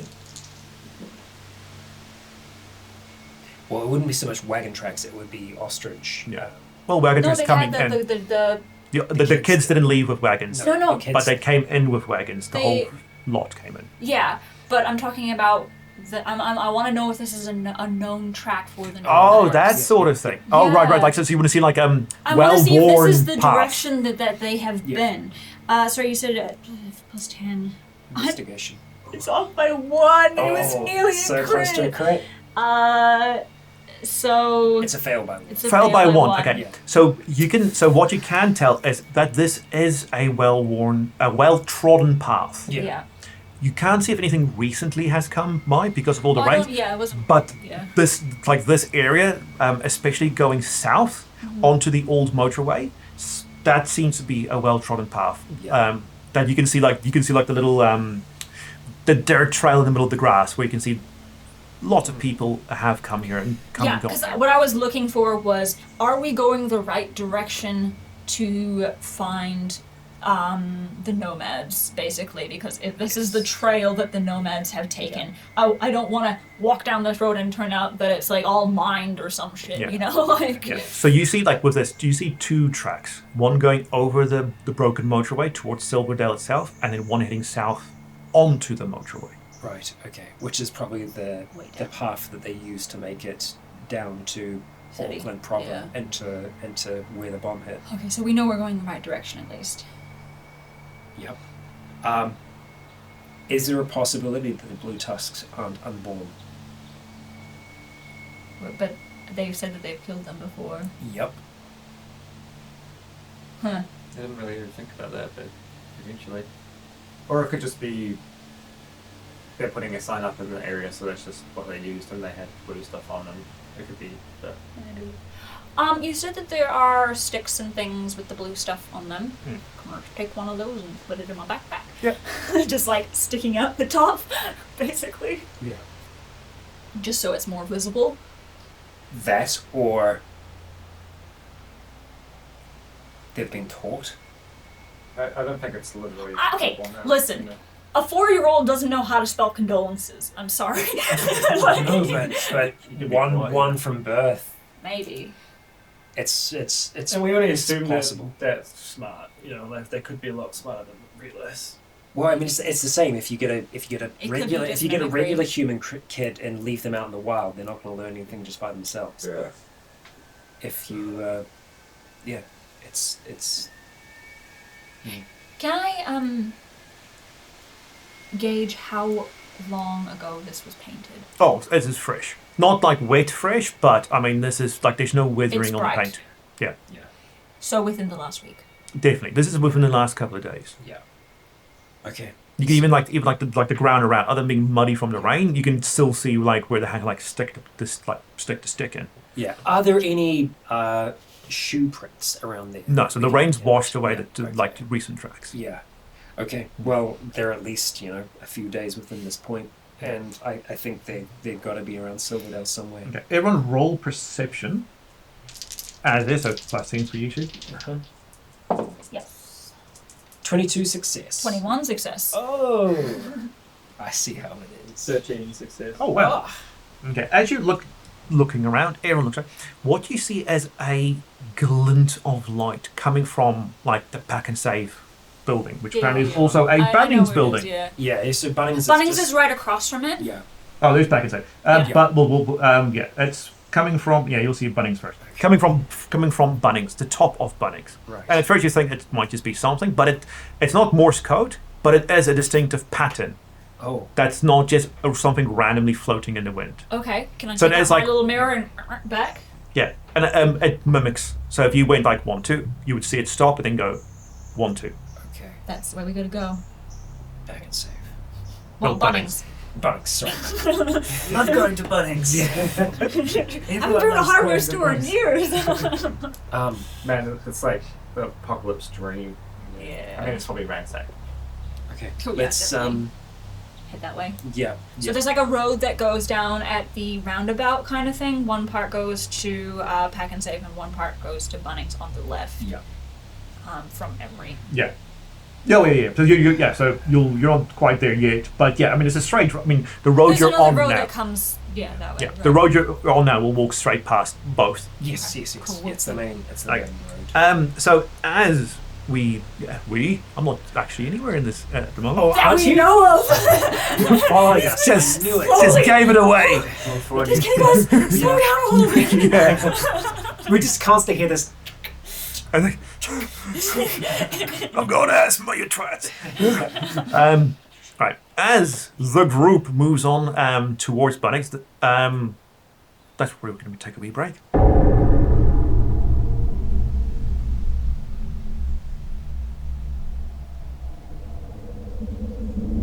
So you're on the way to Bunnings, past the broken down motorway. The area you pass through is almost completely overgrown. So there are buildings and heavy quotation marks on your left and right as you walk onto this grassy avenue that used to be a road. But the only things of significance that you can see is the Bunnings ahead on your left, and then just beyond that, the packet sections, because they're so big that the bush and the trees and everything haven't had a chance to overgrow them. Although they've done their level best. Yeah. So both, you can see the Bunnings and the Packet Save, they've got vines all over them, trees growing out of the sides of the open windows. As you walk closer, you can see they're clearly not being used as strongholds themselves. Yeah. And the light that's still occasionally, as you stop and appreciate the area, you can see if you pause too long, the light does flick again, as if to remind you, come this way. And it's distinctly coming from on top of the roof. So it's not inside Bunnings, it's on top. We can't see anyone on top yet. You can see like a dark shape on top. You suspect it's like someone's head with maybe a hoodie or something over, just peeking over and catching like a little glinty object. As we're kind of coming around, are we able to see any potential roof access? As you get first, no. But as you get closer, this person on top throws over a hemp rope ladder that tumbles down all the way to the side, nearly ground level. That's not an unborn then. Well. It's a sign of hopefully non-hostile. And you can see as you approach that the area around, like where the rope ladder is, and going out to the road is. Once again, you can see it's been well treated before. Yeah. So the car park out the front of Bunnings. You're coming from the other side. Coming from the Yeah, other so side. we're coming- So you So can't it's see like the Bunnings side. and Yeah. Pack and Save, we're No, going this way. Yeah. car park's You're on on the main okay, road. Cool. Yeah. So the car alright. park's on the other side of Yeah. Bunnings. Sweet as. Okay, that's all right. Well, we go, I suppose. I'm gonna. I will go first. Yeah, I will take my time. I will just be One hand up. cautious. Yeah, exactly. Yeah, and I'm ready to. If I need to. To cut the rope ladder if you're No, halfway up. to stab above me. As you climb up, you clearly get a much nicer view of the area. You can see there is still some larger buildings that's not completely ruined, like the fruit world behind you.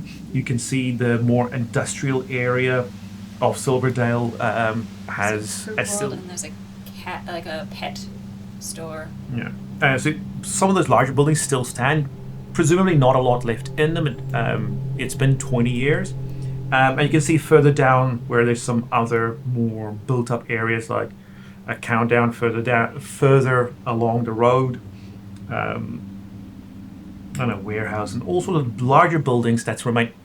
Beyond those very large buildings, everything else is overgrown and looks quite like Midway, where it's almost gone to nature. Not completely, but it's damn close. It's more of a nature with buildings rather than building with nature. As you get to the top, and Kelton, as you peek over, you can see the figure is a teenage boy on the low ends of the teens. Yeah. And as you all climb up, you can see that there are 8 kids. And you know 8 kids survive, so presumably... And there are babies there, potentially. So yes, 8 kids. Of them are little, like infants. Okay, well, we found the kids. I will immediately... because I was ready to, if I needed to, just try and be non-threatening. You alright? The boy says he is, and I forgot to mention, there's also 3 tents. Each one's a 4-person tent that's been set up on top of the roof. They've got a little campfire going and fairly settled. Yeah. So the boy says, he's fine. I'm gonna, as I get up, I'll start to take off some of my equipment. I'll take off my goggles and I'll pull down my mask just so that they can see my face, see that I'm human. Yeah. So as you get a good look at them, and they all potter closer, you can see that you recognize some of them from the nomad group. They say they're fine. The kid introduces himself as Jimmy. I'll shake his hand. And he does say he does remember you from before and from when they were attacked.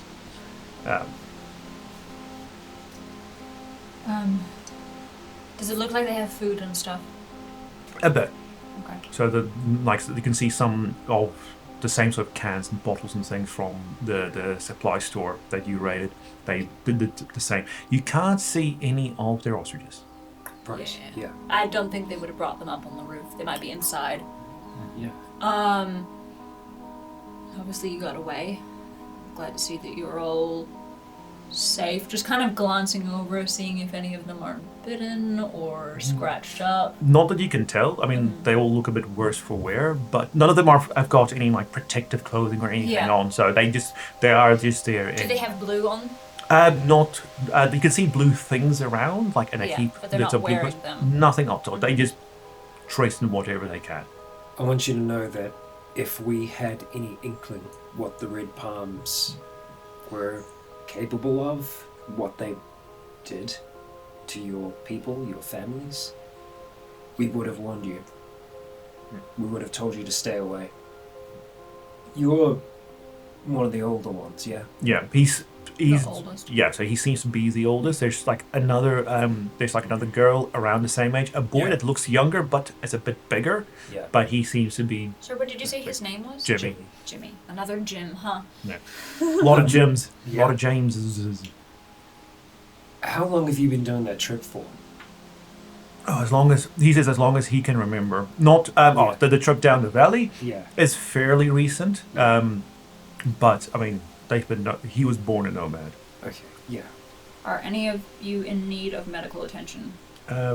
Some of them, he says, some of them with getting cold, they've got the sniffles and things, and doesn't know how bad that might get. But none of they all got away clean on the ostriches. So there's a couple options here. We have a place back south a little bit. You are welcome to come to our community. We're not sure if you have other people you know up this way, but it's obviously pretty dangerous for you guys to be out here, especially with the little ones. Yeah. The girl who introduces herself as Rebecca says that one of the groups they were hoping to find unfortunately left already. Is that what the sign was about? Yes. They were a contact that went down the east coast that they traded with. So that's out of the question, and they've just been waiting for the sea traders to come. We normally stop at Red Beach and Sea come. traders? Yeah, they go up and down the coast, and they're just hoping that they'll come around because they know to meet at, here in Pack and like this in Pack and Save, but they haven't been here yet. So that would be their last option, really. Okay. Those people wear uniforms or anything like that? The sea traders? No, they know to wear blue when they come here, but otherwise they just meet. They know to meet us here and trade. If it's East Coast, it could be a different organization, different group of people. That could just be normal. Yeah. A group of boaties that have been out there since the start. Yeah. Is that they mainly that's where they get all their fish from. Right. Okay. How long between trades do you usually have with these sea folk? We were supposed to meet them on the way back, so anytime this week maybe, but we don't know if they've already come. It's not as structured as the land trades. It's just whenever they get fish and they're in the area, they'll come trade. And the blue tusks, they're around this area? Yeah, no, not there. They come raid here for people, but otherwise, it's only when they see them. Okay. We can take you back our way if you like. But it's up to you. It's a safe space. We've been established for around about 20 years. And if we can learn from you and keep the trade going, we'd like that. But right now I'm concerned about you guys and your safety, and if these other traders don't come for another couple weeks, then eventually you're gonna run out of food. It'll be getting colder too. Yes. Yeah. Roll diplomacy plus 20. Is it plus? Oh, with your bonus on top, so plus 30. 28 success. Okay. Nice. Rebecca's just gonna just wait out the day just to see if maybe the traders come. They normally come first thing in the morning. Yeah. Are you all right if we stay here with you? Yeah, I mean, not like.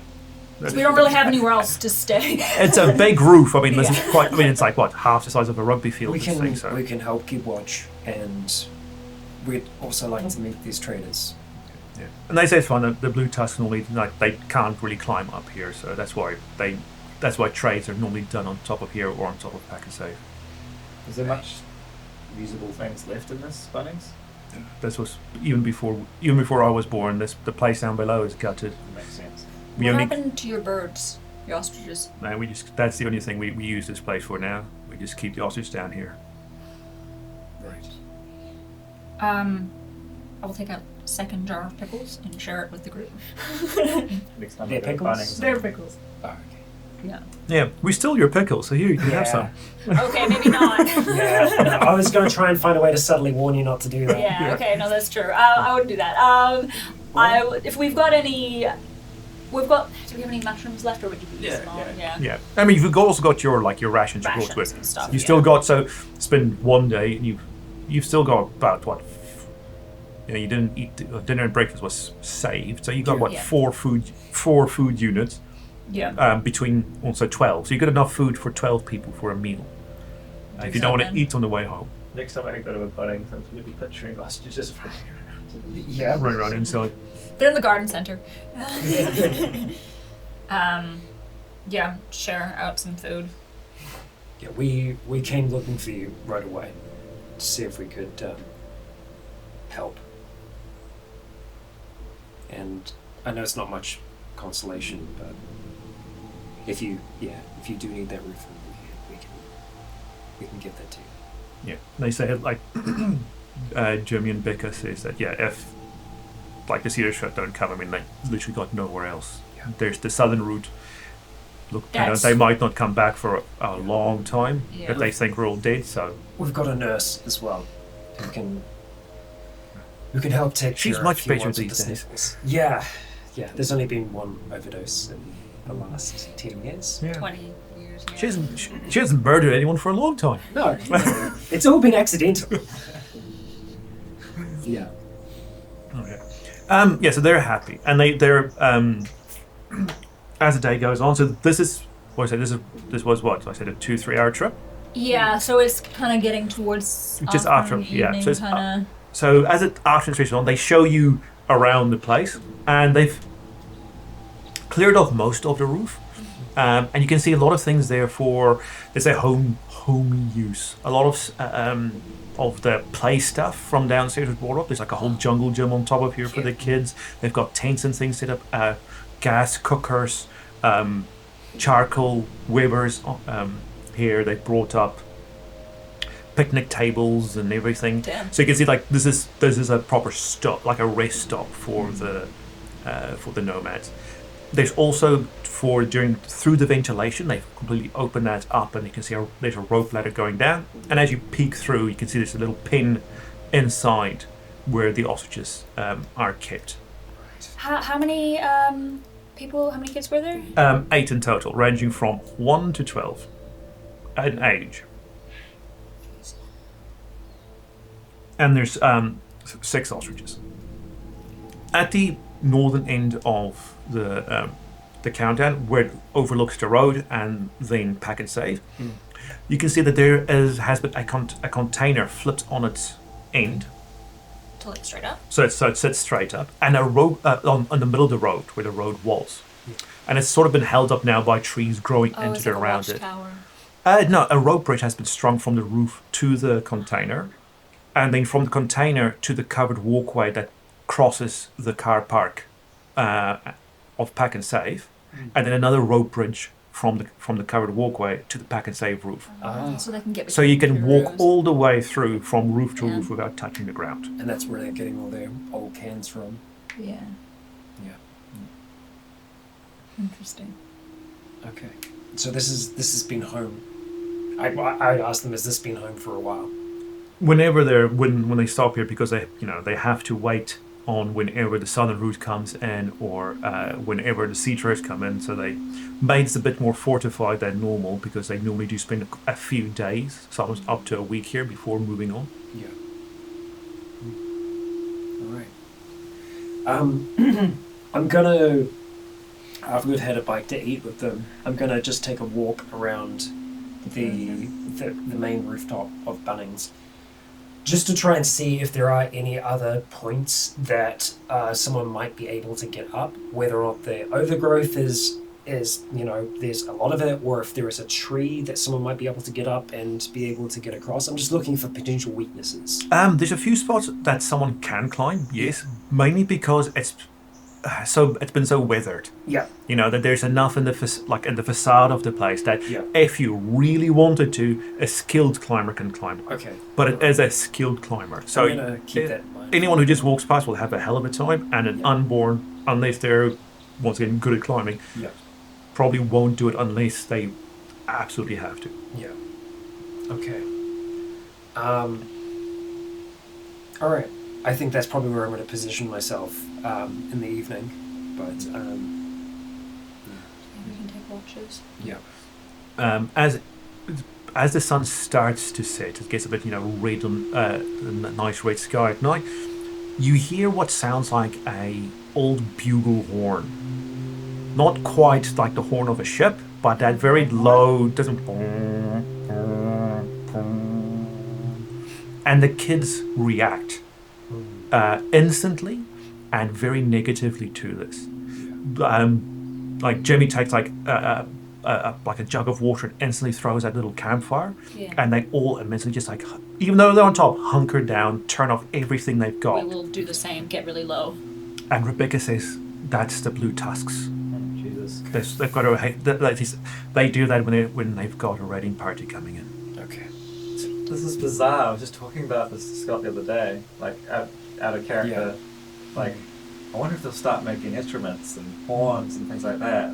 Well, they've already got kind of drum sort of situation going yeah, but on. horns as well. It's like, Ooh. So we'll just stay low and quiet. Okay. The sound gets closer, and you do hear like a deep bassy drum. Mordecai bitches. It's not like a regular. It just sounds like someone's going to town on like a nice deep drum, but it's not like it doesn't sound like it doesn't got a beat. Doesn't have a beat. It's not an army drum. And as the horns get closer, it's also not rhythmic. It is just someone doing it whenever they feel. They're just having fun with a horn. But you see off to the northeast, downwards like the road was. So clearly base vantage point. Coming down past the old warehouse and the countdown, you can see, even though it's not quite dark yet, lights and torches. And you see maybe a group of 10 figures leading a larger group of about maybe 20. And the figures in the front, if you look through binoculars, you can see they've got various blue on them. But if you look closer at their faces in the torchlight, you can see they've all got like a blue stripes up here, looking very much like a Joker mask type thing, up all the way up here. And they are clear unborn, like they look albino, completely hairless, completely naked. These ones. Right. One of them does seem to have what looks like it maybe was part of an old trombone that he's going on. There's another one that does have an old bass drum from a drum kit that he's just hammering on. The other ones seem to be more focused on the people they're leading. And the people they're leading, they are shuffling and shambling, but they don't seem to be undead. Oh shit. Those are prisoners. Living people. And as you go, Rebecca comes up. Are they like kind of like tied up together or something? Or? No. Strange enough, no. They just shambling along. They're just being herded. And Rebecca comes, crawls up to you, has a look as well, and goes, looks like they found another group. Do you know what they? Are the other group, the people that are being led, are they clothed still? Yeah, so they're clothed. Some of them seem to have patches of armor. Some of them still have their masks on. Yeah. And they're all just like being laid down the road. So you still they're still maybe like couple hundred meters away. Are they coming towards us? Yeah. Not directly. They're just walking along. Yeah. So Path of like least the road resistance. is like here, along and the the highway. Bunnings is like here. And so they're coming. Yeah, along they're this still way. ages away, but yeah, And they the will. backstab's up here. They will walk. If they continue on, they will walk right past you. Just be really fucking quiet. Yeah, and I'd ask Rebecca, have you seen where they go? Do you know? Up the motorway. And they come here eventually. So there's quite a few people still try and go off to the water or come from the water on Red Beach. There's the big marina at Whangaparoa. The blue tusks know, so they wait, and as soon as they see people, they take them. They've got their farms up north that they use these people for. Farms. What do you mean? Like labor? Yeah, they just get people to work for them. Do the things that they can.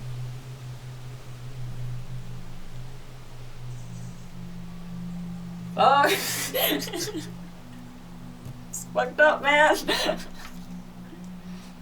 That's why we always had.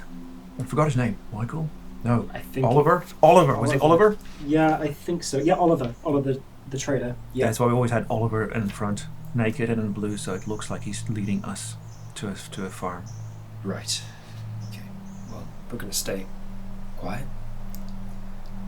We're gonna stay nice and low, and they're gonna pass by. So the procession comes all the way along. By the time it gets to Pack and Save, it's only literal stone's throw away. Someone in the group tries to be a bright spark and sees the road bridges and makes a gap for it. They just start sprinting off. No, sorry, from the group inside, not on top. Okay. From the I group thought you being meant herded. from our group. I was like, No. what? No, not the kids. The group being herded. The humans in the group. Yeah. Okay. And one of the unborn peel off. The other ones immediately take any of their cudgels and things. One of them has what looks like a wood cutting axe. Some of them have just baseball bats, one's got half a cricket bat. They all suddenly turn and surround the remaining group, while the one unborn chases after the escapee. Doesn't take him long to catch up to him, and as everyone looks on, he has a jolly good old time butchering him. Gonna just kind of cover the children's eyes. They slap your hand away. Don't touch.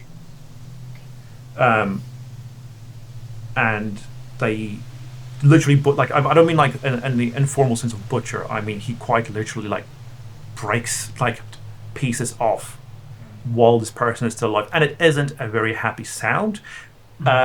You can't quite see everything's going on because he didn't take a torch with him when he ran at him, so it's really just reflected light that you can see from him. But he comes back with pieces, and the group as on the ground is deathly silent.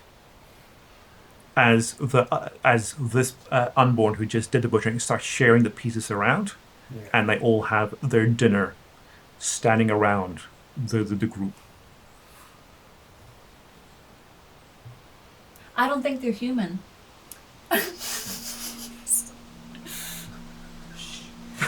would have said that really quietly. It was a joke. Then the one who did the butchering grabs one of the group of humans, one of the humans there. You can see him dragging the person, looks to be a middle-aged woman, all the way to where the part of the body still is, and then she comes back carrying that half a carcass. And then once they're back at the group, one of the unborn like has a few toots on the horn, and then the procession carries on. Yeah, not a fan of these blue test guys. Nah. That's some scary shit. This is what I was worried about with the red palms. This is what I was concerned was going to happen. Farmed in one way or another, whether or not with livestock or workers. So they're not turning all of them. It makes sense, like they know there's advantages to us, you know? There's probably things that they think they'll be able to work out with that or teach them. Yeah. There's things that we can do that... Yeah. The ones that took your family, we're going to make sure that they can't do that anymore. At least they're dead. Well, I hope so, she says. Yeah. We're going to win this. I mean, it takes a long time for all of this procession to go on. I mean, they're literally doing it at a stroll's pace. They're not intense. They're just walking at whatever pace they want. So it takes ages. But eventually they go past the way you came, and then they head up the motorway on the north. Yeah. And, we will later... I mean, you can see them from your height distance. You can see them all the way as they go to the motorway up further north and north and north, and then they disappear over the hill. Yeah. And only then, once you can... Even after then, you can still hear them. Only once you can... There's no more sound. Do the kids... start up another fire, and even then they keep it a very small fire. Their lights are only on inside the tents and only when needed. The atmosphere, not great. Little tense. Yeah. I just thought we probably would have been screwed in if it wasn't that they had some living people with them, because it would have confused their scent. I'm guaranteed they would have smelt us up here. It's surely. Probably would have smelled the ostriches, though. Yeah. I don't know. There's nothing around here. We don't know how developed their sensory perception is compared to ours. It might be better, it might be worse. Yeah. We think they're less intelligent than us, but we just have no idea, biologically how it works. No. We know who might. Yeah. Oh, boy. Jimmy says he's not sure whether those were the boat people, because, they were too far away, it's dark. But he'd be more than happy to bugger off as soon as possible. Okay. Right. If they want to come back for a second go, and they're going to they might come back tomorrow, thinking they haven't caught everyone. So Sooner they're away, the better. Yeah. I think that's for the best. First thing in the morning, then. Yep. We start making our way back. So there's 12 kids. 12 kids, 6 ostriches. Oh, I thought 8 kids, 1 sorry. to 12. 1 to 12. Okay. Yes. Yeah. 8 kids. Just thinking if it Upper trades or resource gathering, I guess, a little bit, but like, hey, it's going to be handy having some ostriches. Well, we Oh, can, no, we can dude, make a stop. We lost about 8 people Yeah, during the yeah. thing. We've had people die. Yeah. throughout. We True, can true, also We're also most we can people stop- old fucks. Yeah. So we can also stop at the Coca-Cola. that. Kappa. Yeah. We can stop at the storage Really sorry, house. we're all butchering this name. We can stop at the storage house and get some supplies if they are willing Coke. to share. Yeah. And I think that we are going to have to lay down some ground rules because they don't know how we work, and we don't know how they work. We are bringing in. They would have to go through quarantine. Oh, 100%. We all will. God, ostriches in quarantine is gonna fucking suck. But yeah, we need to. Yeah, we can't keep ostriches outside. No, we have to keep them in. Yeah. Maybe we keep them in the quarantine Yeah. box. And Well- it's gonna have so much shit in it. No, there's 2 containers. We can use one as quarantine for the ostriches and one for You're going us. to bring the ostriches inside? Well, we can't keep them out for too long. Unless we ask if Paradise can keep them, but that's up to the kids. Probably be pretty attached to them. Yeah. It's probably like they're Having this conversation a little bit. We're having off to the side kind of thing. I guess we just asked them about it. Yeah. But I mean, we could keep them inside. Well, it'd be like stabling them. We can clear out one cave just for the ostriches, bring in some grass and whatnot and stable them. Yeah. And then have them go out with the trade teams. Imagine the size of omelets. Yeah. I had to give up that one egg. Well, we did have we had an omelet that one day with the Yeah. traders. Yeah, there was Yeah, nomads did make one. Make an Yeah, omelette. that one of those eggs is like 12 eggs. Yeah. Tray, yeah.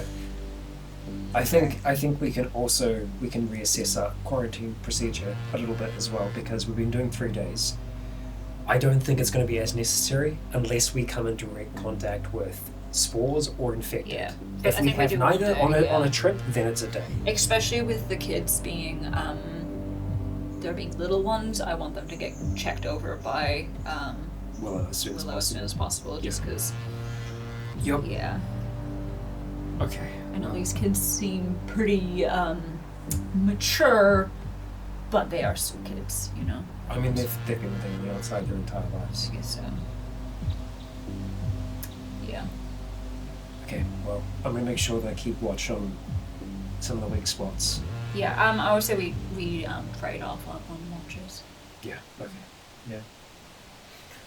Just so we all get enough sleep. Yeah. So we're sharp tomorrow. I'll take the first. I feel like I can sleep right now after seeing Yup, that's fair. And I'm sure some of the kids will be staying up anyways. I mean, yeah, there's 2 infants here, so I mean, yeah. Yeah. No one's getting good bed rest. No. I'd let Jimmy and Rebecca know where we're planning on watching, where we're planning on keeping an eye on, and if they have any other weak spots that they are aware of, let us know. Night passes fairly uneventfully. You can't hear any more of the bugles, you can't, or the drums. Nothing like comes around. During the night, Jimmy does make a trip across to Pack and Save, just to check if everything's okay there. Comes back a few minutes later. Nothing to report. a couple of beans and a quarter chicken. Yeah. The chicken's gonna be no good. By this time, it's a live chicken. Yeah.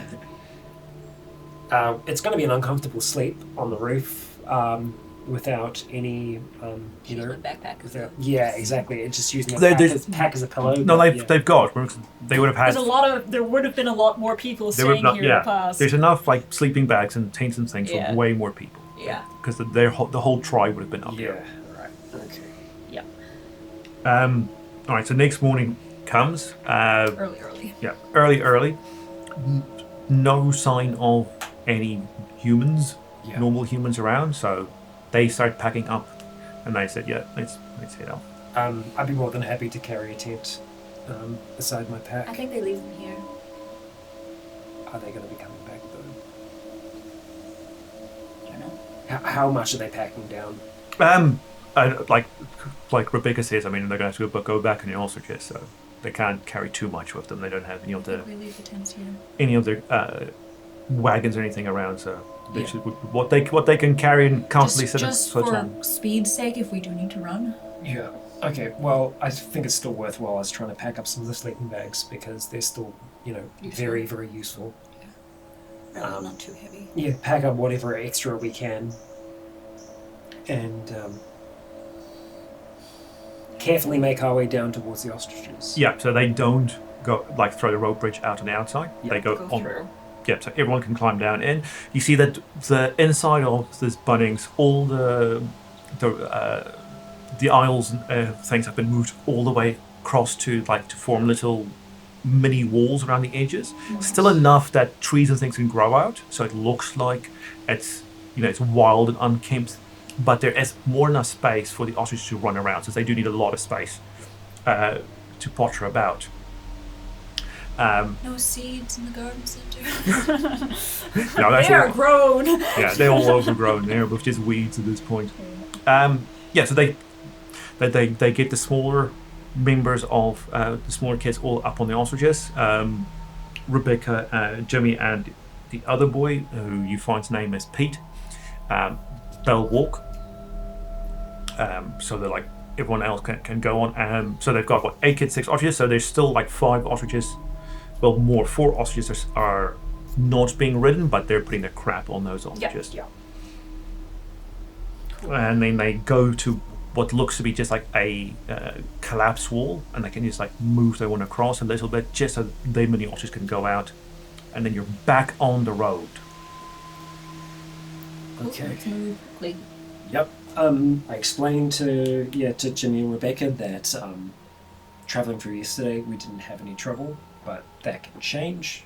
And that we noticed something happening in the Green Stripes territory, but we're going to be trying to give them a wide berth. And also those 4 or 5 gentlemen who were roaming about with the sheep.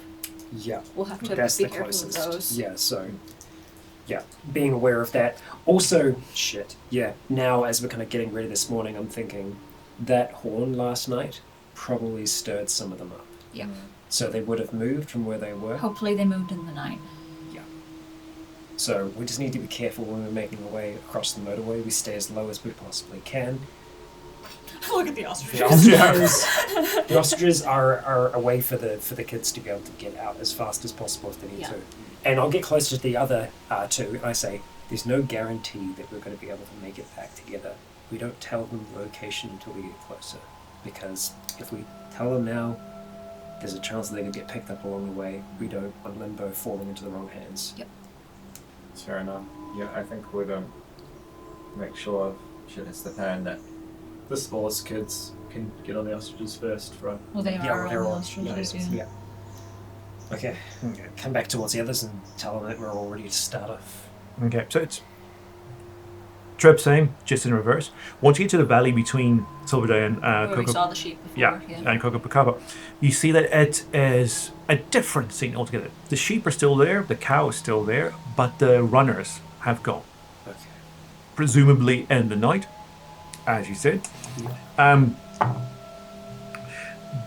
However, there is now a larger amount of shambling undead in there, also probably drawn by the noise. But they seem to be all shambling. None of them are screaming their heads off or trying to through broken throats, but they all are slowly moving their way from west to east, so towards the Silverdale area, down the valley. Yeah. Are they going away from us or towards us? Towards us, but the road that you're following, the grassy avenue, is is higher up. So they're down the bottom of the valley near a stream. Just If we just stay quiet and we move quickly. Yeah. I'd tell them to make sure that they keep the birds as far to the other side of the road as possible, so that the birds don't see anything as well. The birds have got blinders on, little makeshift blinders that so you do recognize them from the last time you saw the nomads. They can literally only see what's in front of them. Okay, well, that's good. Good. I think where possible, I'm gonna try and stay a little bit ahead of the group. So what I'll discuss with the two of you now, I could go a little bit further ahead. I can try and be as unseen as possible, and if something is amiss or something's heading our way, I can radio you. I can send you some clicks and let you know to just disperse, get off the road, stay low. Sound like a plan? Do it, man. Because I can be a bit more stealthy. Just kind of. Are you sure? Yeah, for sure. I've got it. All right. So how far do you want to go? All the way back to the storehouse? Yeah, I mean, we still want to keep in range. I mean, we're all wanting to go to the storehouse. Yeah. It's just about Yeah. how far ahead Yeah. we want to go, I guess. Probably within, like, 100 meters? Probably more than that. At least like half a k, like 500 meters at the Yeah. most or something like that. I don't know what the range is like on I think there are at least a few K or something like that. Well, I don't know, and Yeah. for small walkies. Smaller, not as good, but Yeah. you'd be safer with 300 to 400 meters. Okay, sure. Which is still a decent distance. There's still around Yeah, a few it's like beats. it's a lot. Yeah. Okay. Right. Roll stealth. Sweet. Do you want to use the sigil? Yes. At plus 25. Sweet. Also, is this woodland that we're in at the moment? Forest. Oh yeah. Yeah. Is that just for investigations? Sorry. Or? Pretty sure it's From forest. movement as well. I'll give it to you. Didn't me. So would that make it, forest farmland ranger. So it's probably like plus 35 instead of 25. So was that perk at plus 10 or plus 20? I think it was plus 20. Okay, You so should, plus 45. Yeah. Just write it down on the back of your Yeah. sheet, just so you've got Yeah. it. And I have a pencil right now. Oh, right. Thank you. I'm trying to remember if it's just investigation checks or if it's checks I within think the... it's checks in general. It's kind of like favored terrain. Yeah, I don't think it increases your stealth, but it definitely good for investigation. Thank you. Investigation, perception. Yeah. So I'm rolling stealth plus 45 and 95. Oh wow. If you get a 96. Yeah. 8. Oh man! Oh well. All right. I'll roll again. Oh, you want to spin it? That's okay. That's right. your sigil. Yeah, it's okay. Yeah. Right, roll. I've got 4. A success is still a success. Yeah. It's, you know. Roll perception, so plus 20 for your woodland ranger. So, sorry, rolling Perception. perception. Plus 20. Yeah, okay, so. Nah. 86. Okay. You can't see. You should have gone. Right. You can't see anything untowards as you range ahead of the group. However, I mean, you're comfortably unseen as you do. So I as didn't see anything, but they didn't see me. exactly. So as you stay ahead of the group, you radio back every so often to let the group know they're safe. Everyone carries on, making sure that not to create too much noise, so the shamblers down below they don't realize or care too much about you. By the time you get to Post-Apoc, yeah, got it right that time. One thing you do notice is there, because it hasn't rained overnight, there are tracks going through it. Several tracks that move from the way you've come, going further west. Shoot, basically. Looks to be bare feet. How many are we looking at? Maybe 4 or 5, half a dozen. They're It pretty could several. be stragglers who have escaped, potentially. But Is they it are like- bare Is it like feet. erratic or just straight? Yeah, forward? so erratic. So they over the little T intersection that you go past. You can see they're just all over the place. They do eventually move further west towards Paradise, Okay. but they don't seem to have gone to the storehouse. Okay. And can I hear anything at all? Nothing at the moment. So that, you don't think anybody's right here at the moment. Yeah. Yeah, just informing them. Yeah. How far apart? I'm not there, but how far apart are the footprints? They look like we're running. Oh shit. And runners. Yeah. No, I'm thinking what could have drawn them. We might not have heard it, we might have been too far away or behind the hills, but the barrel might have gone off last night. Oh, yeah, maybe. Yeah, or it could have been just because it's close to paradise that, they've got vehicles and stuff as well. Maybe they've got an engine. But you're probably right if it's something. Well, we'll see if we see a haze. Yeah, might see the smoke from the horizon. Not from your angle. There's like a hill in between you and Helensville. Yeah. I'm guessing we wouldn't have seen this stuff yet, but we will see it eventually when we Yeah, get I mean, towards it. You stay I'd be there. Are you telling going to what I stay see. at the storehouse Yeah. and wait for us to catch up? Yeah, because Rebecca says they can just load up as much as they can. Yeah. They don't know when anyone's going to be back here, so might as well take what the ostriches can carry. Yeah. I'll probably get on the roof of the storehouse and just keep it's just I've got a bit of budge point until they catch up. Yeah, I'm also happy to load up my pack with as much as I can. Sweet. It will make me, I'll be fully loaded, but I can always drop my pack if I need to. Always. It's easy. You've got an armor, so you just go. Just slide it it's off. like up You here. just Yeah. unclip This the is little why chest I strap and it didn't goes want to away. kind of be ableist before, but I was like, I can selfie better. Yeah. I'd be like on the ground, like, oh fuck. You're just going to worm your way through the Just got, like, a caterpillar. little clip in the front of it, just release. Yep. Strictly bum bags. On your way to Helensville, once you get back to the stream where you meet Matthew, do you want to signal anything or just carry on? We told him that we were going to signal when we were passing through, right? Yeah, I'm just trying to. Oh, actually, you know what? I'm just going to give them. The radio. I'm gonna radio them. Talking on the radio. I said I was just going to give them clicks, but I think it's important that we pass on what we saw with the blue tusks, and that they know what's happening. Or we could just say, hey, come meet us. And then we can talk. It's more fuel that they've got to spend. Yeah, That's true. what I'm worried about. No one overhears, it doesn't really matter, I guess. Just don't tell them about the kids. Yeah, I'm not even going to say who I'm speaking to. I'm just going to turn it on and I'm just going to start speaking and say, spotted blue tusks, had a group of people. They were transporting them. Looked like they were taking them north along the motorway. Living people didn't seem to be infected. Passing through. Okay, you don't hear any response. Yep, that is A-okay. Okay. As you get around the bend of the Turn road, back onto our frequency. as you get Are around, we going to be able to get home before dark? yeah, you should be. So this is getting Okay. on to about lunchtime. You'll be home by dark. But I mean, that's about it. It'll be a bit of a race against time, but you can uncomfortably make it home by dark. As you turn around the bend of the hill, you do see, yes, there is enormous yellow haze across Helensville Township. We don't have to go through that. You can skirt around it. It'll cost you maybe an extra hour to go even further afield to be safe. We're gonna because I'm looking back at the kids. They don't have They masks. don't have any No. any facial protection. Either that or we ask, no, because we can't carry them across to the cafe. Do we know what was inside the barrels? Like, Yes, infected Infected bodies. yeah, so it's like spores. Yep. Yeah. Mhm. Spores. Yeah. What we assumed was that they were putting them out there so that they would be tampered with, and the spores would infect other people, and then those dead would seek out the closest life, which would probably be paradise. Effectively, it's a way for them to harass and then eventually find where paradise is. Smart, really. Yeah.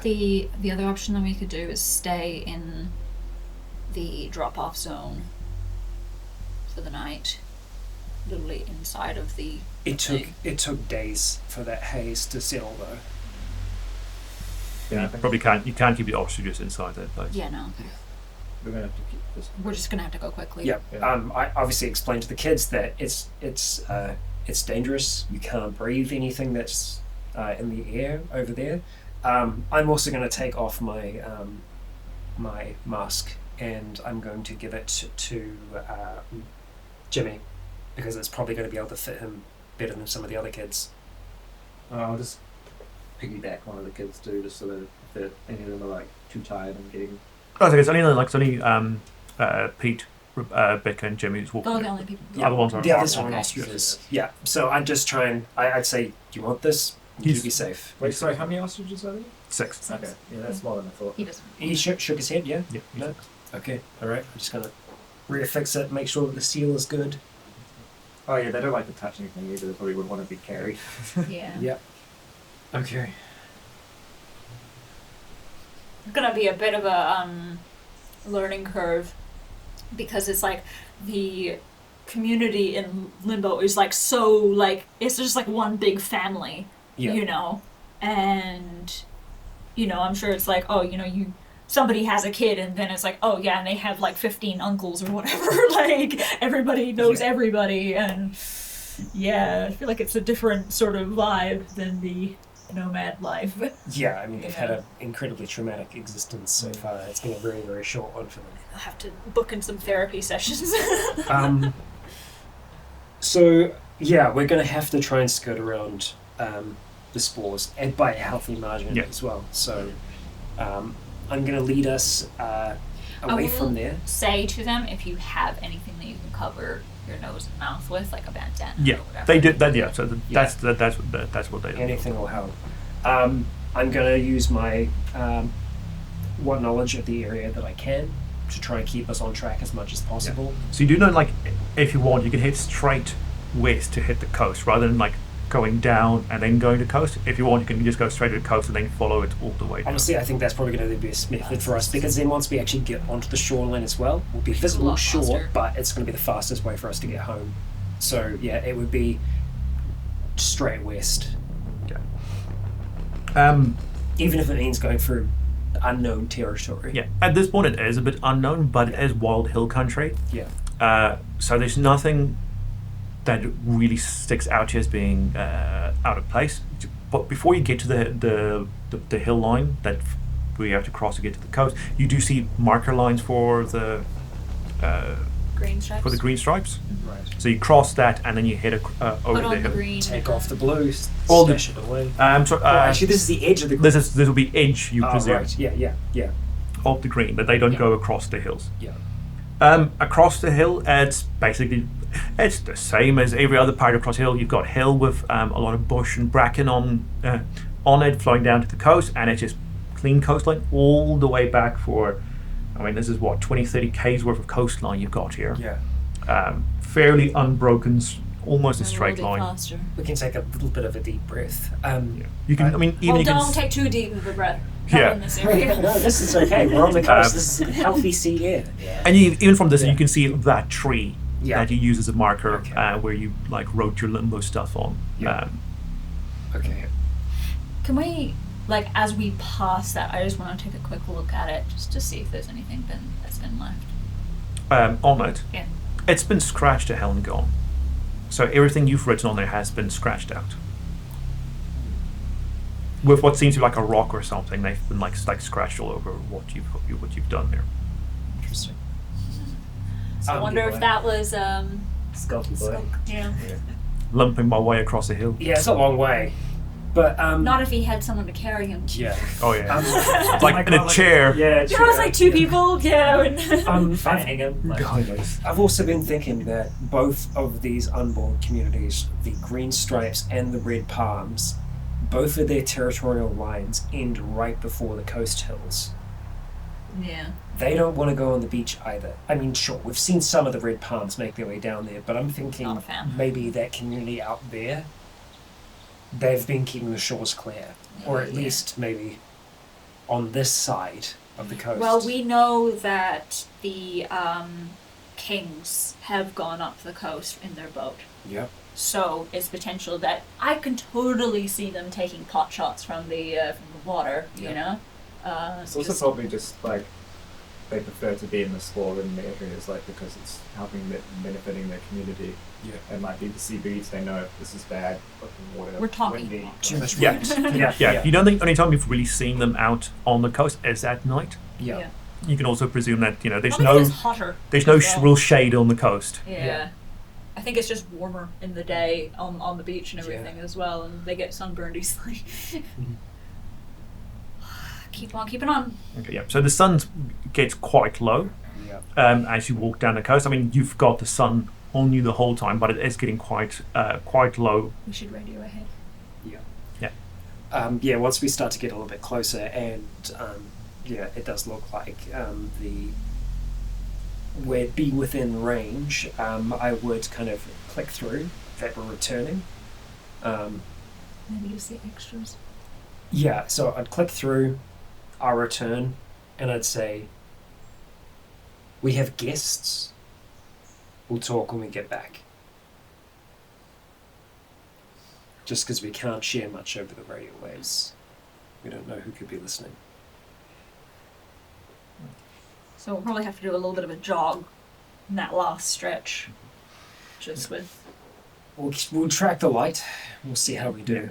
You're not doing too badly. By the time you get to almost around a hill, like the sun is touching the water, and you do hear that telltale signs of the unborn nightlife awakening. Behind you, you can start to see that rustling in the leaves and things as the possums and rats and cats and things that are unborn start stirring and everything. Nothing comes at you at the moment since you're still in the sunlight. As you turn around the corner towards your front door, you don't see any living thing on there, or any moving thing in there, rather. In a big sandy bit in front of maybe 10 meters, 20 meters in front of your house, there was like a stake, not like food stake, but like a large wooden stake that's been put into the ground. And a person has been staked, put on it. Someone has been good old, Vlad Tepish, up through the bum, out through the mouth. Yep. Oh, God. All right. Clearly dead. Also not completely dead. It is a Kingsman, but it still seems to be, it's now a shambling Kingsman who is, while he can't walk around, he is still, trying to scream through, a stick coming out through his throat, but you can see his arm still moving. And clearly his brain hasn't been affected by the stake. Clearly it's not been staked. I'm gonna... Very fresh kill though, extremely fresh kill. No decomp. I'm gonna probably go and kill it. Yeah, be careful though. It's still dangerous. Just blow up. Yeah, she do... yeah, you'll need a leg up to get to it. I'll just take a bow shot, right? Yeah. So I was gonna stab it with my sword, but... Yeah, you could bow from this distance and still be safe. Be out of arm's Right under reach. Yeah. And get the arrow back once it's stopped moving. As Richard's going towards there, I'm going to just keep an eye on the hill line all around here. Okay, roll perception. Yeah, just roll perception. That's a fail. I'm going to use a sigil.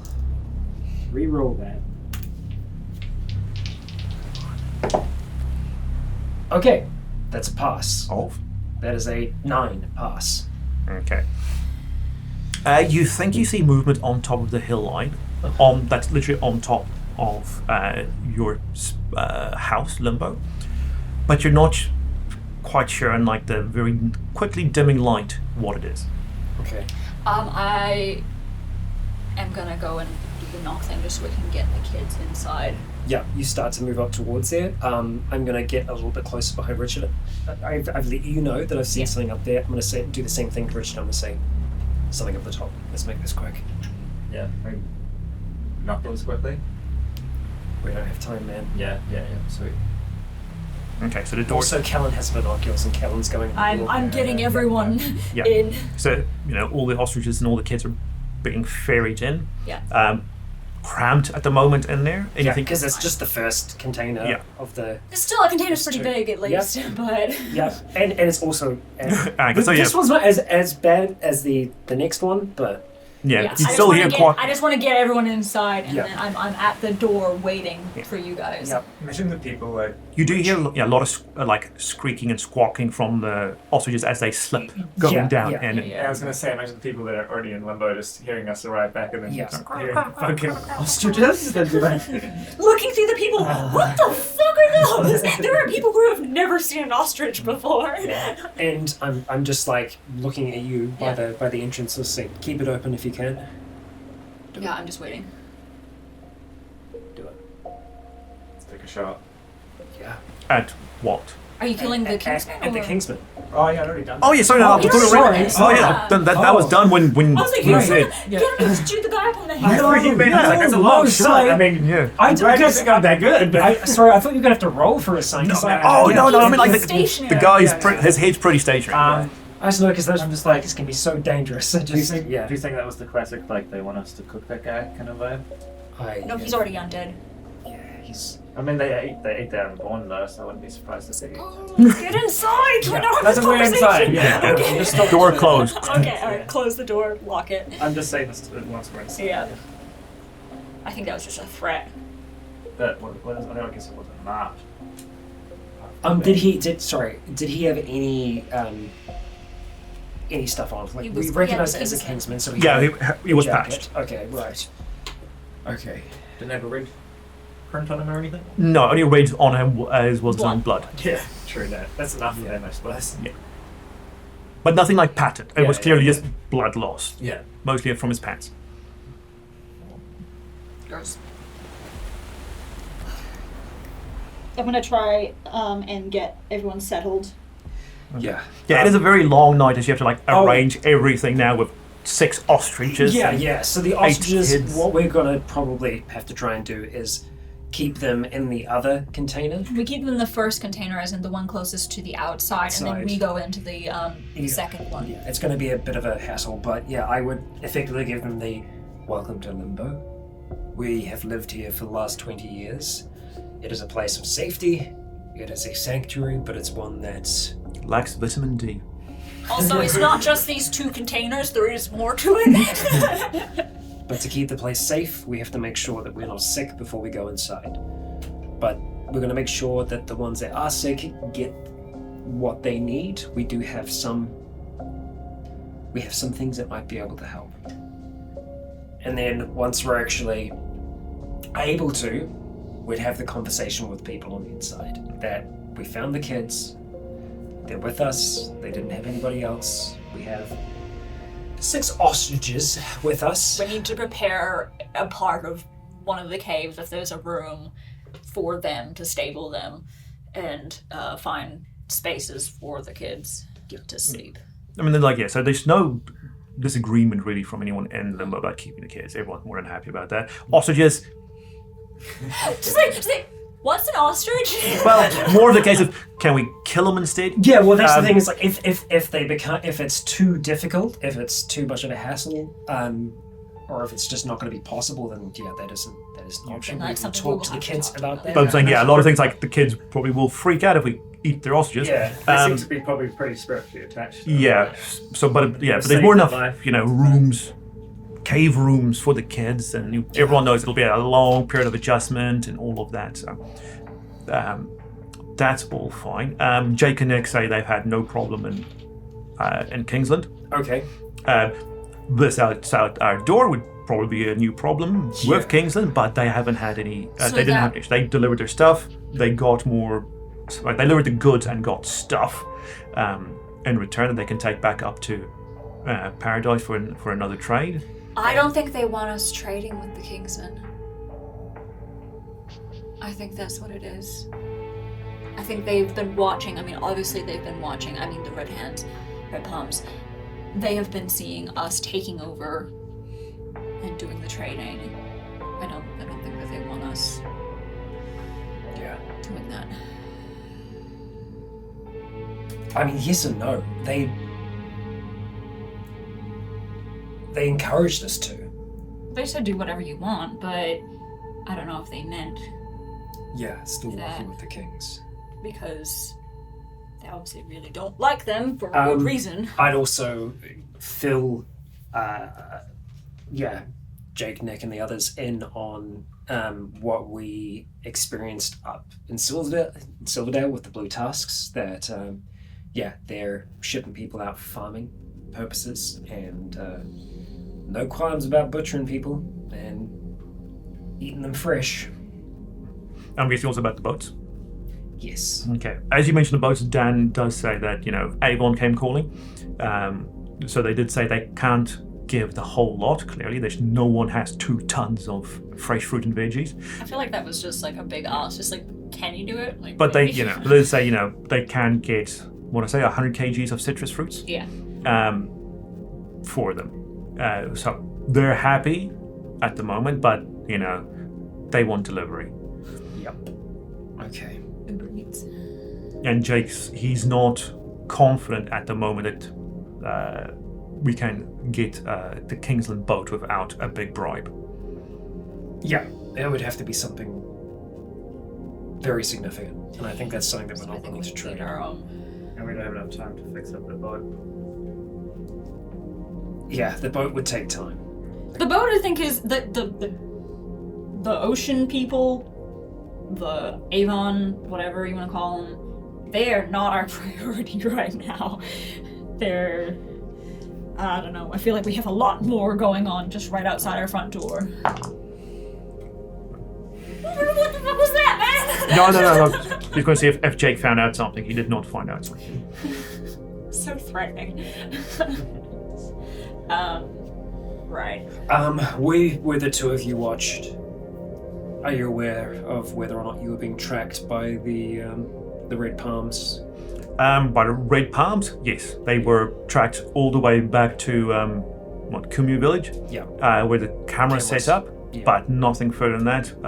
Nick's confident that the Kingsmen did not track them back home. Okay. Did they see the guy outside when they got back? No, that was... So, okay, they came back yesterday because you've been gone for 2 days. This was fresh, they didn't see anything on the periscope, so they sneaked that chap around. I think you were right then. In that case, it's like a day later, so stop doing that. Don't do it. Either that, or the other reason could be that Kingsman was a scout, True. and he was trying to find us. So they may be helping us. I don't know. Well, we're still we don't. As far as we know, they still like us. So. Yeah, I mean, they're kind of just like treating us like pets. You haven't heard anything back from the box Sous of chefs. goodies, the care package you sent Skulk. Yeah. No care package or anything has returned. No one in the 2 days you've been gone has seen any of the unborn humans up on your hill again. Neither of me or Richie, because we got close to him, neither of us recognized the Kingsman. No, he wasn't any of the important people you talked to. Yeah. Maybe he could have been in NPC. he was a proper NPC. He maybe could have been one of the people lounging in the factory floor. Yeah. But Just a guy. yeah, but you haven't spoken to him yet. No.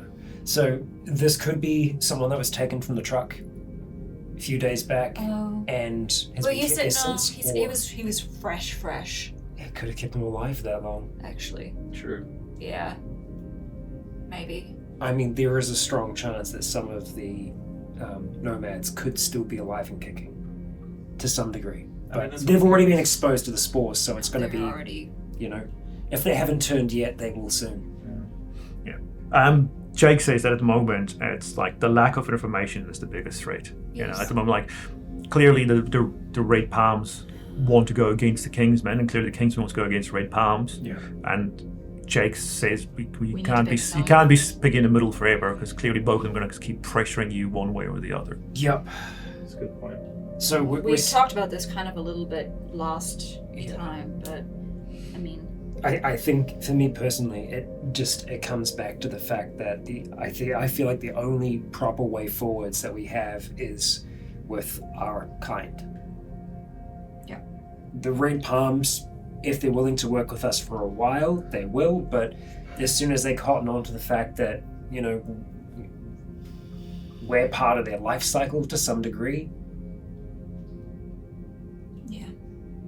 it's I think right now we're useful to them, but it's such a tenuous balance, and we don't have enough control over that situation. At least with the Kingsmen, we know who and what they are and what they're willing to do, and they're a lot less vague with their threats.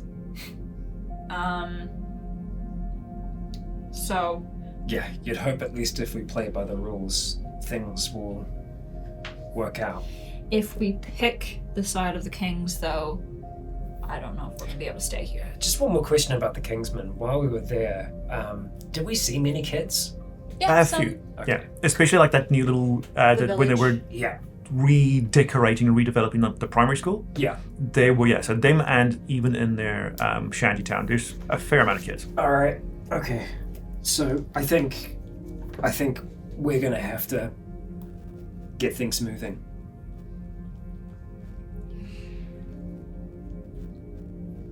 We've got good materials here. We've got some fantastic smiths. We're gonna have to armor up. We're gonna have to weapon up. Those of us who can fight are probably gonna have to.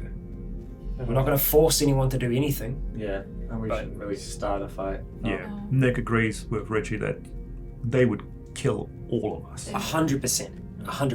But it's not just us. If we can get the kings involved in this fully, if we can make them see the threat that this is, I think that they're going to want to act. It's just going to be how. I can understand you saying, like, it's one thing just waiting and for an impending doom or whatever, and trying to have a better understanding of what's going on, but also I just don't think we should just go to war with anyone right now. One of the directors does say there's also a third option, is that we just lock down again and wait for the Kingsmen and the Reds to take each other out, or for there to be a winner, and then we just make peace with whomever wins. That is true. That's the problem, though, is that we have no control over that outcome. I don't think we have control over it now. This is not. We can help lean a conflict one way or the other. I think that we are the kingmaker in this situation, in which whoever we end up supporting could come out on top. Because we've got information on both sides right now. It's pretty relative though. Like, we don't know how many red palms there are. There's probably. Well, we know how much dead they have at their disposal. We saw that horde. We can't go up against that. I don't even know if the kings could go up against that. Yeah, I mean, there's so many kings on this as well. The way that the hordes work, and the ways that we can make them work, the reason why they're a big threat right now is that they're being controlled by the unborn. If we remove the unborn from that equation, then the horde is a mindless beast that can be controlled. Sound, sight, we can manipulate them, we can hurt them, we can get them away. But it's the unborn that are the problem. There is a balloon. There's a hot air balloon that could be put to use. That's with the kings. It is with the kings. Yep. We don't know if it works. We can try and get it working. If they've got the gas necessary. Yeah, but who knows how to fly an air balloon in this economy? We've been living underground for 20 years. There's a lot of people there. There is a chance that there is someone. We have someone in here that knows how to make explosives. You would like make an air balloon and throw. Called. I totally understand where you're coming from. There are ways for us to fight. Yeah. I mean, like, you have to remember, all those years ago when we went to the bridge, we decided to go back, me and you, with the others, in the sense of the greater good. We decided that we were going to help people not fight, get away from fighting. Yeah. I don't want to be a part of an unnecessary war. Yeah, neither. My fear is that we don't get involved, that we lock ourselves in here, the kings get overrun, that the red palms bring the green stripes into their fold, that they grow, and they know we're here. It's not like the blue tusks not having awareness. They know that we're here. We have no inclination that they want to do anything bad to us as of yet. Well, Both sides. okay. So let's I'm say. not just saying we should just wait, but I just don't. Dan says, I mean, he's not in best shape to travel, but option number 4 then could be to leave. Yeah. Go dig a hole somewhere else.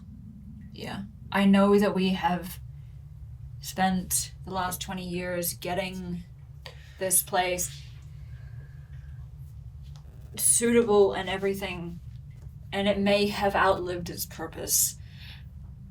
It's a hell lot of people to migrate with, though. Yes. And I just... How many times do we keep moving, though? How long? Because they will keep coming. The unborn will keep coming, in one form or another. If it's not the red palms, it'll be... Listen. we don't have a lot of time left, Yeah. but there are children here, there are young people here who have more time. We can afford to be self-sacrificial and to throw ourselves into battle, but those other people can't. Hell no. Yeah. Why would they? So, what, the 3 of us, and that's it? And like maybe a couple other people go and fight or whatever, and What we have in this situation that gives us an advantage over the unborn is our intelligence. If they have Skulk with them, then they also have that to a degree. Oh! But we can... But he's only going to be able to communicate so much to them. that we know of. Yeah. He could know how to fully talk to them if he spent that much time with them. We, going to war without knowing everything is just going to be a suicide mission. And we don't, like, the thing is that the Kingsmen, they just let us die. Like, we would just be cannon fodder. They'd be like, yeah, sure, we'll back you up, man, we'll be good, yeah, we're good. And they'd be like, oh, look at them, fucking dead. Cool, alright, well, that's not the people we don't have to worry about. You know, like, they... That's exactly what you're suggesting we do, though. No, that's not what I'm suggesting. Is wait and let them fight each other. No. We need to build more of a rapport. We need to build with the Kingsmen or with whoever side we are on. We need to solidify our bonds or whatever with those people. A high probability that these Reds have only ever not killed us because of Skulk. We don't know that. You know? Yeah, but also, you don't think that I'm suggesting that we just go out there right now and attack them, right? Because No, that's not what I I'm know. suggesting. We know, but We know, but saying we don't know. there's not enough of us for a war. V says, And why is it worth what's worth fighting for in the sense of Because if it's not the resistance, Protecting our community. V or says, trying to help others like we've always said we would. So V says what? V says what? V says, what are we playing against each other? We go talk to the Reds, we go talk to the Kingsmen, stay out of Well, it. that and was see my if- original thought. That's what we've been doing up until yet, but what I'm By saying overtly here, doing it. What I'm saying is that at some point we are going to have to try and make a move. We need to be ready for that. I think we can't do it unless we are all on the same page about who we want to come out on top. Because as of yet, I feel like we're still undecided. I've said it before, I think that if we can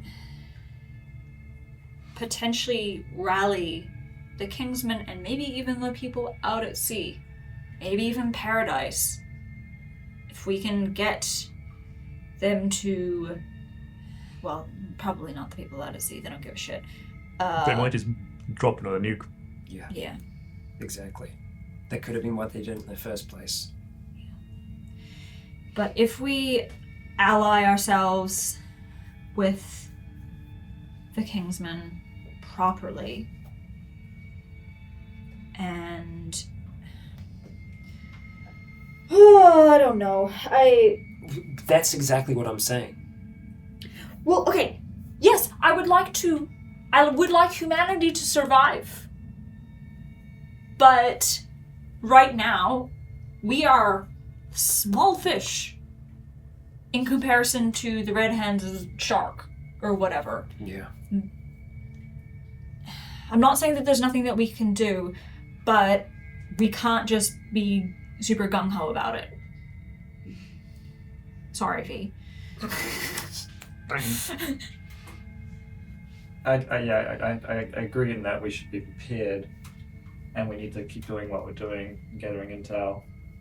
But I don't want to be us to be the ones to necessarily make a move. The first move, yeah.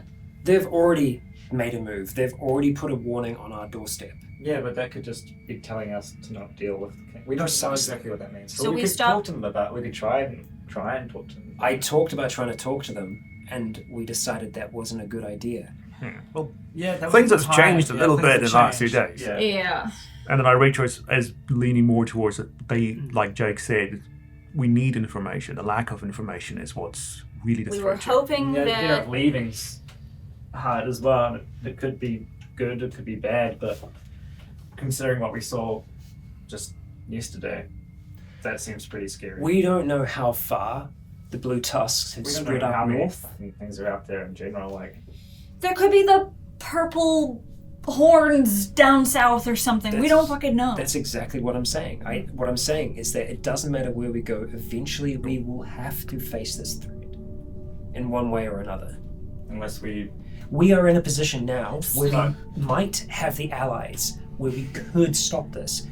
If we made action 20 years ago to fight back the unborn that were there before we dug down, we might not even have this situation. I don't know. Hindsight is 2020. I know. You think about what There was 5 kids. Yeah, but There was probably more than in our that. vicinity. You think about how things mate and how they, Exactly. That's what I'm saying, is that the longer we leave this problem, we could leave it for another 20 years. There's also another option, and that's the,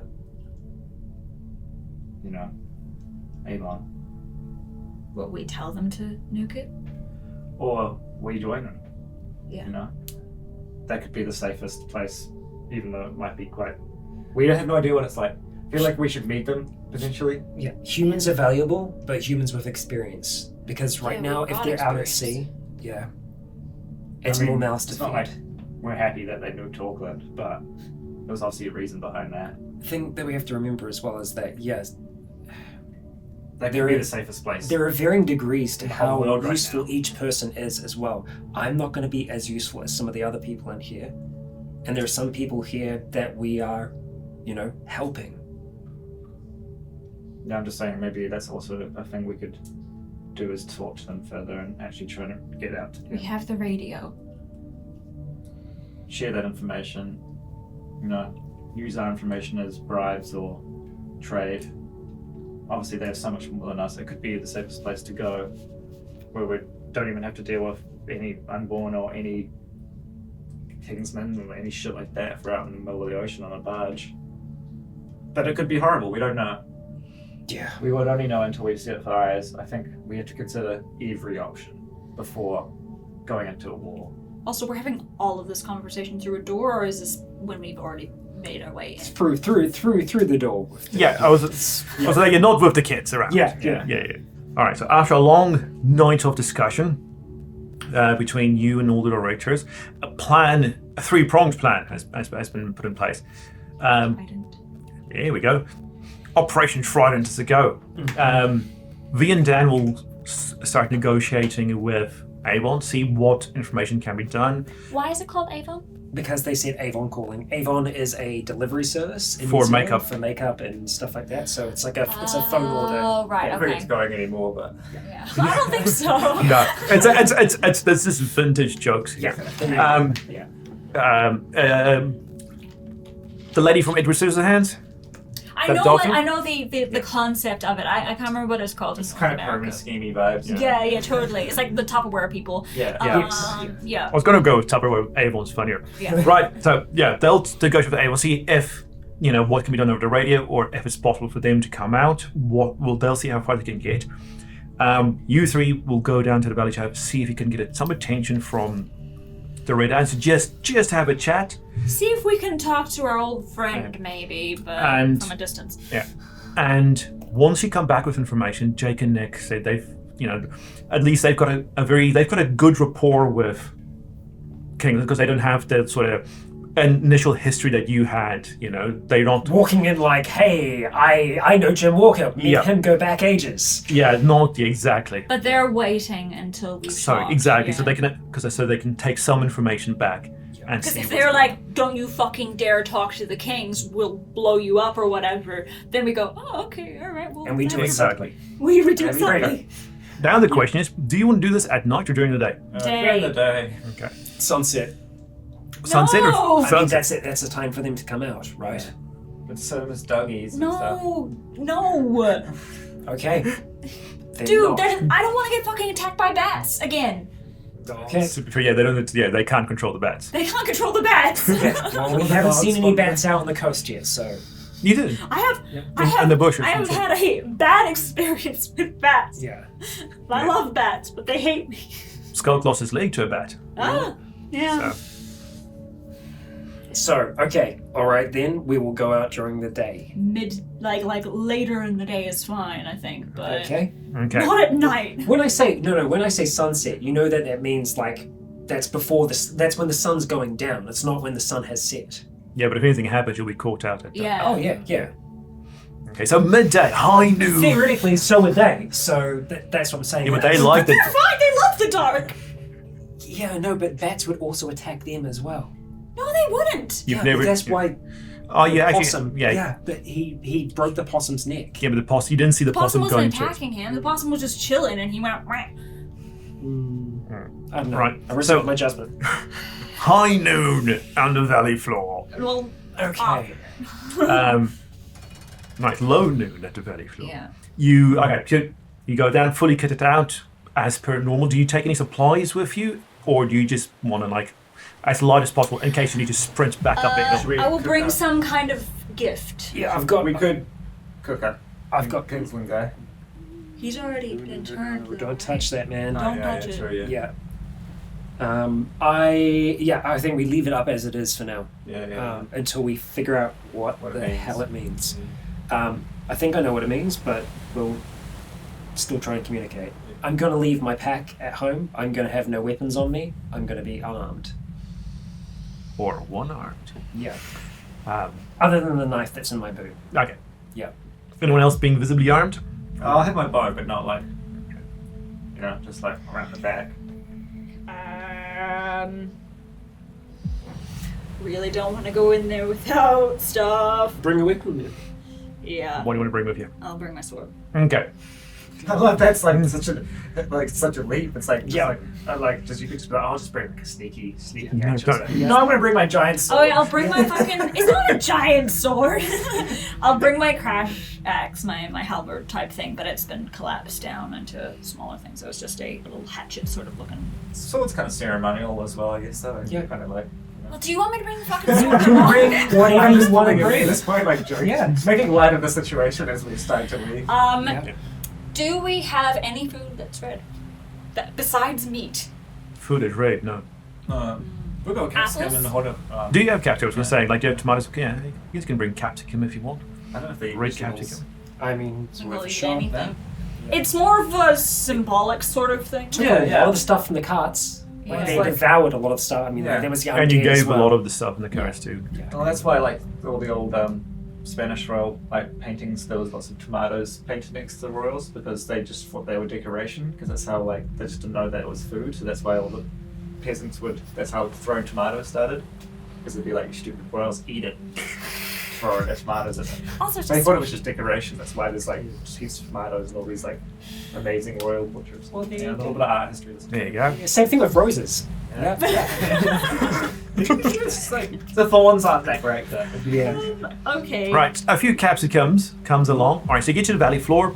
Do you want to try and signal or just wait and... signal. Okay. I'll wait for a little bit, and then Yeah. I'll just do I pull my mask down and just do a louder whistle. And then put it back up quickly. Yeah. Right, it doesn't take very long for 3 of them to approach you. No dogs, just 3 of them, and they are covered head to toe Yeah. in rags and other clothes of various shades of brown and red. I will put the basket down. As they get down to the valley floor and start moving through the course, you can see that they are also armed. 2 of them on the sides got bows with them, and you can see quivers of arrows. And one of the sentries carrying a rifle. Oh, Fuck's sake. one thing I will do as they get close, grab one of the things, pull my mask up, take a big bite out of it, and then put it down as to show it's safe. Just in case. Did we do more? Silly question. Obviously, we probably don't. It's not that we have photocopy yet. But did we do more than one drawing of Skulk? No, it was just the one. Yeah. You did just say the one. I can just draw his We could face try in the dirt. Yeah, Like a smiley face. No, I mean we could try and communicate. Let's stick to the plan. Okay. Sorry. Okay, they get within earshot, but they stay fairly back, so a good cricket pitch distance. 22 meters, exactly. Okay. Fuck. The one in the center you recognize as Mr. Yellow. Of course. Oh. So he's like their leader now. Yeah, he became the leader. The The problem so the only other person who was really good at communicating with him was Jack. No, you, the two of you were. Yeah. I know, but Jack's gone. No, yeah. One thing you notice, though, from him is that as I settle everything, and after a second, he flicks the safety off. Okay. What, Mr. Yellow? Yeah. Yeah, flicks the He was safety our off. friend. So, you see, flick the safety off on a rifle. They're trained to use weapons. They know how to use them. Yeah. I thought Mr. Yellow was our friend. Well, I don't know. Yeah, this is why I don't want to do that. Cool. You've got this. I mean, I don't know what I'm fucking saying. Like, I don't know what I'm supposed to do here. What do you want to communicate? Ask about the thing outside our door. Yeah, I'm gonna just take a stick and draw a stick figure with a line through it, and then just be like, what does that mean? Dead silence for a while. It stretches on a bit, and the two on the side sort of like look towards Mr. Yellow and everything, and he looks to the ground, and you see it's almost like he's trying to like work it up, trying to get all the gears in his head to turn in the right direction, and then he says, a little bit of brokenness, but He's then, got no tongue! Yeah. oh right, he doesn't have a tongue. Right, one of his right. I forgot he doesn't have a tongue. The fuck? I was like, yeah, he can't talk. He motions to one of his right, who then says in fairly broken English, but he does clearly. Oh, that'd be say- so creepy. It would make your heart jump so Yeah. intensely if you're not heard when I'm speaking. And each word is sort of like, imagine a full Broken stop up. after every single word that he says. It's like, I am, Your father. He goes, I'm not going to say because it's going to take ages. Yeah. But he does say, you must choose your side wisely. And then he looks at Mr. Yellow, and Mr. Yellow goes, Good job, buddy. and then the two leave. And it's just Mr. Yellow? Yeah. there? Of course. Of course. Yeah. Of course. Can we try to say something like, what's going to happen next, or what's your plan? Yeah, I'll try and convey that.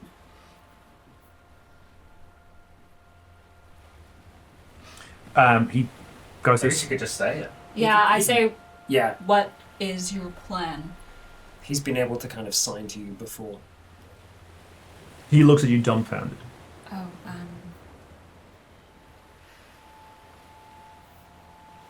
So you don't have to try and make up the signs, but like if you say, I'll let you I will roll. try and just kind roll of convey diplomacy. that. And I will ask, what do you want us to do? Okay, roll diplomacy. I'm gonna use a decision for this. Just gonna. Okay. As like you say this, you can hear as the other two walk back that the one is just repeating the sentence. Oh god, it's what he told them to say. Yes. Yeah. 54 success, I think. Hold on. Let me just. So I'm close to you. Diplomacy. Oh, maybe not. What's your diplomacy? 30. So no, it's So you get 55 plus 10. 54. Yeah, plus 10 from being next to Rycon. Yeah. So 60. You have to be under a 65 then. Okay, then yeah, 54 pass. It's a very good success. Right.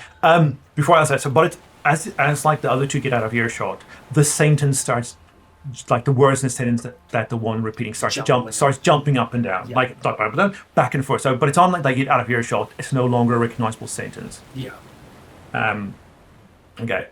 As you do your interpretive dance, Drawings in the dirt. and drawing, and getting an A+ from an art teacher, he He takes out the magazine of Rifle. the rifle, takes one bullet out, and throws it at you. Can I try and catch it? If you want. Oh, no, yeah, it's like he just throws it in your general direction. Yeah. Catch it. And then just slides it back in and starts walking away.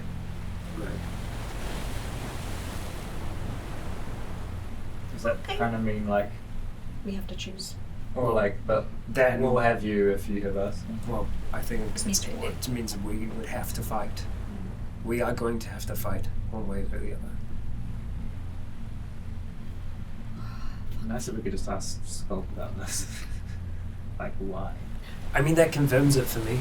I mean, no suspicion. You know which side But I he's just mean, on. like, why do we? I guess I know. Like, is it him making the decision for them, or do they decide? You know. I think he's He's behind behind many of strings, the too. decisions. But like, why would you try and take on all the Kingsmen for no necessary reason? Because the Kingsmen had taken some of their people. Yeah, and Because as, some of their I think people as are far already- as They've also Skull taken is, some of the Kingsmen. as far as Skull's concerned, those are his people. There is no innocent party in this. Oh yeah, Both No, of them no. are No. guilty. I'm not saying. I'm just saying. Yeah. If you look at it both ways, it's exactly the same. Like Yeah. they would have eaten some Kingsmen before the Kingsmen maybe took them. You know, we don't know. Like there's no innocent party. I'm just saying, why do we We're gonna back out of the valley attack any of them? Yeah. and get out so we can have this conversation not in amongst everything, probably. The yellow circles, they don't exist anymore because of the Kingsmen. Mm. The whole reason that, Gorse came over to the They Red got a free Farms was because his people were gone. Skulk, if you're here, do you want to talk? You can come out and talk to us. Anything? I'll tell you when something happens. I don't want to sit down in this valley for too long. Oh, I know. I'm just saying if he's. We're if he's slowly here, making our Yeah. way out. We might as well talk to him directly if he's here. Yeah. You know. We don't know his little. I'm born to do it for him. I don't think the only way that this could work without conflict is if we somehow convince the unborn to move somewhere else, and that isn't going to happen. No, if we do it. Well, no, because eventually the unborn will find us one way or the other. Yeah, I And he knows it all Unless, about like I it. said before, unless we see what Avon's about. I can't remember if he was there for us talking about the boat, actually. Yep. He was, yeah. So he knows about the boat. Yeah. Even if He'll teach them how to make a fucking boat, and we'll come out here. no, you know? even if we somehow did survive on the sea, that means that for the rest of our lives, our children's lives, and their children's lives, they only exist on the sea and the sea alone. The land is no longer ours. I mean, we don't know that for sure. Like, they might have safer havens and safe areas. Because the longer we leave, the We longer still that they run are a barrier. alive, the more that they will spread, and the bigger of a threat that they become. The only way we can stem this tide now is if we stop it. I think, But, like, what happens after that? You know, then it's dealing with the blue tucks after that, and then it's dealing with another group of people after that. Like, When they come, we deal with them. That's the only way I think humanity gets out of this. we're gonna, if we do decide to go with the Reds, we're gonna have to be, like, pretty much living amongst them to learn how this is gonna happen. I would, You know? I could never subject people to that. No, I life mean, under that. no. No, I mean, no. I'm just saying, I think we would have, we're not saying all of our people. I just want to confirm, I would not be having this conversation out in the open. No, I- you're I- already I would on have already gone back because You're on your side of the hill now, because Yeah. we're backing up. I don't want them to overhear us. Can we just stop in for a that second? conversation. Yeah. The ideal situation here is if they were dealing with a group of murderous children who now know how to use guns and are learning how to talk, at least to mimic. If there is, I know maybe there isn't, but if there is a chance that we can figure out some way to coexist and take out the blue tusks with the force of the reds and to take out the... As you pause, and it's like you're almost on your top of your side of the hill, you see across the other side that Mr. Yellow never went into the tree line. And through your binoculars, you can see he's exchanged his gun for, like that. There's just the traffic sign that they use to herd the ones in. And he starts rhythmically like hitting it. And you can hear almost like a chorus of screams, shouts erupting from their side of the valley, from their camp. And then in turn, you hear from your left, the north, another chorus of shouts. And as you turn your binoculars north, past the truck, you can see a group of people, figures approaching. And you can see that through your binoculars, they're still fairly distant, so it's still hard to make out. But you can see they are green in color. And They're going to war. You give it a few minutes for them to come a bit closer, and you can make out more of them. You can see at the front of this group is one of those very misshapen ones that, like the spawners. I hand the binoculars to you because I don't want to look at it. That you can see. So you can see this figure draped in all sort of shiny things, green streamers, veins sticking out of them, a haze next around him. Next to him is a figure in a black parka with a pig leg. So he's next to the green guy. Yeah. Oh, there he is. He's probably got fingers in all of the vents of all of the things. And I pass the binoculars back to you. The thing that is leading them, that isn't Skulk, that is what they are. We can try and separate them from there as much as we can, but at the end of the day, what is in them will poison us and will kill us. You can also see they're not making their way down the centre of the valley. They're aiming towards the hill, the opposite of the valley. Yeah. We need to go inside right now. There's not a large group of them. It's not all of Helensville's green ones. Maybe there's around like 10. If either of you want to stop me, now is the time. I'm going to go in there and I'm going to tell them to radio the Kingsmen to let them know what's coming their way.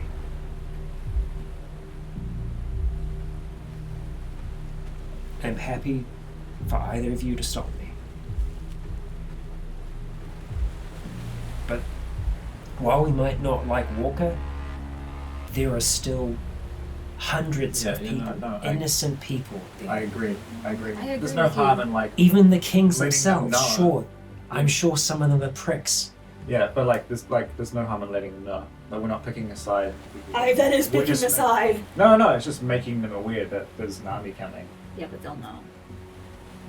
No, they won't know. I'm not gonna let There's no way that they can know. I'm not gonna let all of those people. Yeah, I agree. I'm not in disagreement here. Okay, We let's need. head inside then. Yeah, I hope you know that it means that we're going to be inside for a very long time. Because we cannot come out after this. We can't go out now. Do we evacuate? Is that No, that's not what I mean. Let's just go. okay? Okay. And as you head back in with heavy hearts about the decisions that need to be made, that is where we'll end off this session. Oh boy. Please do join us in the next. We are getting on in this season, and we are fast approaching a finale. So, please join us in the next, as it seems all-out war is on the horizon. For now, I have been Rycon, we have been your survivors, and until next time, stay breathing.